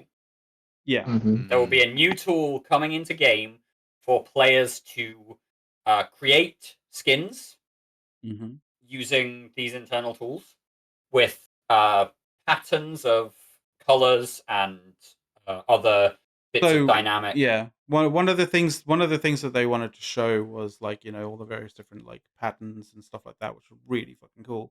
But the other thing, which I think was actually an interesting way of doing it, is instead of corporate or alliance kind of logos being the alliance logo, but you could also have like a color palette of an alliance logo and be able to apply that in different ways on your ship. Yeah, so which is this is kind of like, here's a selection of 7 colors that make up our alliance's palette. You can kind of recognize that these are our colors and therefore apply them to your ship and create a skin with them. And you can also create these skins with some of the new visual effects. You need 7 colors. We need 2. And black and white and striped all over. Black and yellow and striped all over. Sorry. Black and yellow with a green helmet. We need green outlines on it, of course. But it's not only colors and it's not only images, but it's also like crazy effects, crazy sort of, you know, visualizations. Here, like there's some examples, right? Yeah, gas clouds and various different lighting effects. Yeah, you can kind of build your keep star gets put down, and then suddenly it's sitting on like an cloud. Basically. Well, yeah, that was the example right at the end. Is you could actually also have volumetric clouds. But yeah, there's lighting. I don't know how like performant that would be, because that could potentially be the default one, just to basically make people want to actually fight on your Keepstar, because like the performance of your of any fight would be degraded quite significantly. Oh God, the people, the one of your people on the towers on the Keepstar, that one DQ is just going to be Asher. It's going to purely be it'll be like Asher this, on but Asher. Yeah. Well, I mean, No, there no, could no, even no, be no, no, no, no. oh, like this, like Asher. Guys, no. No. No. What they're gonna do? You know how we have an auction for a month for what color is the Keepstar gonna be? Mm-hmm. We're gonna auction which player gets to have their face on person, and hell, actually, we might. It's probably going to be one of those things of auction off the selection of who is displayed, and then people get to pick. And so this is the volumetric clouding going around a Keepstar, for example. Like this is also one of the options that CCP are thinking with regards to customization. Yeah, and the thing with the ship skins, custom ship skins that you can make, you will be able to make them permanent ship skins by buying them with Plex. Yeah. So you will be able to build your own ship skin, buy it with Plex. I'm not sure if you can share it. And you'll also you'll also be able to decorate the interior of your station as well with various different things. Apparently. Well, it's about fucking time. It's coming. Stuff that we've been asking for. As we said, when we were talking about just allow us to customize all the things. Apparently they seem to have heard it. Now, if only they'd gotten to you can decorate the interior of your stations before getting rid of captain's quarters. No. I'm surprised you haven't mentioned the fact that all of this stuff we're using Evermarks and that have you, and not just let me pay it with money. Well, the make the ship skin permanent thing, that's Plex, so that's money. That is Plex, yeah, but everything else in terms of getting the various different bits to be able to do it requires Evermarks. So it's kind of another hoop to jump. This is also another crazy they had to make some use for their Evermarks beyond just Citadel skins. Yeah. Yeah, they have to make a use for the Evermarks that people are actually going to use. Yeah. And so apparently you'll also be able to have various maybe visualization skins. So this is an example of a visualization skin that when you're firing missiles. only occurs if you get a kill. Oh, yeah, the kill mail one is especially cool because it's as the video goes on, it shows it moving, right? So it goes from the slightly light blue outline to an orange outline to a big red kind of. Yeah. So it's dynamic as well. It's not just think of a much more elaborate kill mark kind of skin, basically, right? So a kill mark you can actually see. Yes, actually. But I think we're pretty much almost done on everything that we wanted to show. There was only one. There was only two things that I kind of want. Well, there's three things in actual fact that I wanted to quickly show, and one was this, which is a funny moment. Let me just unmute it. Oh God, this one actually fantastic. I also need to unmute. Chrome sound is on. Yeah. Okay. Let me just start this up. This is fantastic. I'm a little scared of the NDA just because of what I do in game. I do market suppose you trading. do a lot of market trading, but you have the benefit. What's this? That you've already made an insane So this is Bjorn B basically giving the Oz his excuse for why he clearly didn't inside trade as a member of the CSM now, and he was like, he said, well, why would I insider trade? I'm already super rich. It's not like you need a leg up to make more, right? Right. You know what you're doing. You know what you're doing. You know what you're doing. You don't need a leg up, so why would you need to insider trade? You've already reached success. It's going to be hard to argue that you... Yeah, oh wow. Yeah. Wow. That's a bad statement from a CCPer. Yeah. Yeah. I'm yeah. sorry, but that one's bad. And obviously, you know, with Mark Resurrectus, this is fantastic. Congratulations, Mark. You've made it. I love him too. First wormhole candidate to be re-elected, I believe. I know, that's absolutely crazy. They managed to organize themselves. It was wow. You know the sound of the stream you're watching isn't coming through on the stream, right? Sure. It's quiet. Quite quiet. It shouldn't be that quiet. Oh crap! Yeah, it is actually quite quiet. I just realized like it's. I'll drop. It's not muted, but it is quite low. So hang on. Here's the let me clip redo links that. for you in Twitch chat. Back. I know he's watching at home. I know he's very excited. He stayed up late for this. We should Congratulations, probably Mark. You've finish made up it. soon. We should be looking to round up, yeah. Yeah. We need to, or we need to invite ourselves onto the meta show, I guess. Welcome to If the you meta guys show. haven't noticed, we're doing an early meta show today, and we're hosting. At this point, I've been here 3 hours. I want to go make some food. No. Yeah. Very true. Very true. So yeah. So that's how meta this show's gotten. Very much so.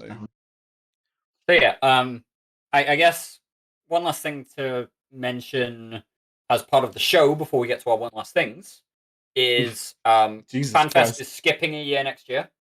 Yeah. There will be no FanFest in Iceland next year. CCP are doing another year like they did with the EVE tour, but not CCP organized. However, they're going to be turning up to other player events. EVE Vegas, if it happens. I'm not aware of an EVE Vegas being planned for next year yet, but Vegas if it happens. Any EVE London meets that happen. Gamescom, EVE New Orleans. All of these player-run meets and are general apparently gaming going to be supported a lot more by CCP next year. Get devs out there, what have you. And then CCP is reverting the next FanFest to the usual May period in Iceland. So EVE FanFest 2025 happening May 1st to 3rd in Reykjavik, Iceland, happening at the Harper. Yeah, it's going back to the Harper. Back to the old venue. So, we're basically talking that it's been 18 months since the last and 18 to the next. Yes. Well, yeah, I guess. I wonder if that's going to be a permanent schedule to give them some more time I to doubt do it. stuff. I don't know. We too early to tell right now. What we can say as well is that the 20th Alliance tournament has been announced as well, which is a nice thing for you, Dirk. Yeah, now we just need dates. We just need dates. Yeah. So one of the other kind of things with regards to INN is, if you hadn't noticed, Mifune and others had conducted some interviews. There was a 50-minute interview with CCP Fozzy. There was also a brief one with CCP Overload, as well as a 5-minute interview with CCP Convict. They're a little bit rough on the audio kind of side, so I'll see if I can't crop those and improve the audio and put them on YouTube. But if you want to check them out before then, they're on the past broadcast. They're in the Twitch. VODs. Yeah. They're on the VODs. Yeah. So yeah. One last thing. Any of you guys want to do a quick one last thing? We are at 42 minutes past the hour. Yes. Rendis is great in that with his one last thing. Go on. A quick one last thing. This is going to take a while. Okay. One last thing. September 23rd, 2028. Mark it down now. Everybody needs to make sure that we keep this date straight. Okay? Because we need to go ahead and book a guest for the show for that day. Today. Oh, Brisk. Oh. That'll be 5 years the NDA will be up. Oh, right. Okay. Makes sense. And it falls on a Saturday, conveniently. Yeah. apologies, to Brisk. Yes, we are still on online at the moment. You can't change stuff. We're basically ending pretty much. I do have one last thing, which is go a for it. reminder that there is the evecharities.org stuff going on. Yep. It's already raised a ton of money for the Icelandic Children's Hospital. Until Tuesday the 26th, you will be able to buy your 20th anniversary pilot's licenses for a charity donation. These get sent out to you sometime in the next 2 weeks once you pick them up with the donation. But that is where all of the proceeds go, and it is a charity thing run by Greygal, who is awesome. So if you are looking at having some sort of memento for the 20th anniversary, check that out. Otherwise, actually, great year for FanFest. It was I'm actually looking not forward bad to at all. what's been announced. Not bad at all. I'm going to jump in here with one last thing. If neither of you and Soft want to do one, go for so it. Quick. Slight negative start. Some presentations are a bit cringy, trying to play to the crowd with comments and please claps. Yeah. But I will give a huge shout out to CCPK1P1. She absolutely knew how to hold a crowd. She knew when to make jokes that were very Eve relevant. Yeah, she's a natural presenter. Host more. She's a natural born presenter. Sorry, yeah, very much so. Also, thank you very much to the mob for the sub. My one last thing is go and if you are interested in Vanguard, the FPS that they announced, that is the sign up area for early access and updates. So if you are interested, go check it out. I think we're done. I believe we're done. Yeah. Meta show My God, in just 15 minutes. I actually didn't think that we'd be able to get to it. Like I'm shocked, truly shocked. We have been with you here for almost 3 hours 15 minutes or so. 3 hours 17 minutes. Yes. If you've been with us from the very start, my God, congratulations to you. If you should have at least got one drop. You should have at least got one drop from this show at least. So the first two drops are 30 minutes and 2.5 hours. So if you've been watching the entire show, 2 drops. 2 drops straight up. You got to make sure you claim the first one to start earning the second one, though. Oh well, yeah, that's a fair point. Or, but yeah, or Meta show is in 14 minutes. 15 minutes, 14 minutes with Brisk Rubal, who is now freed from his CSM shackles. Mark Resurrectus, who made it back onto the CSM and is going to have to go back to Iceland and talk to the devs more, along with Angry Mustache, also re-elected. And Angry is going to be on the show, I believe. So, stick around. There will be a short 15 to, 10-15 minute break, and then you'll have the Meta show. So, yeah. Thank you very much, guys. And we'll be back next week, same time. Well, maybe not same time. We'll be back on our regular time, not a half hour earlier, for a normal show rather than a show full of this. So yeah. Anyway, guys, take care, and that's us out. Sure.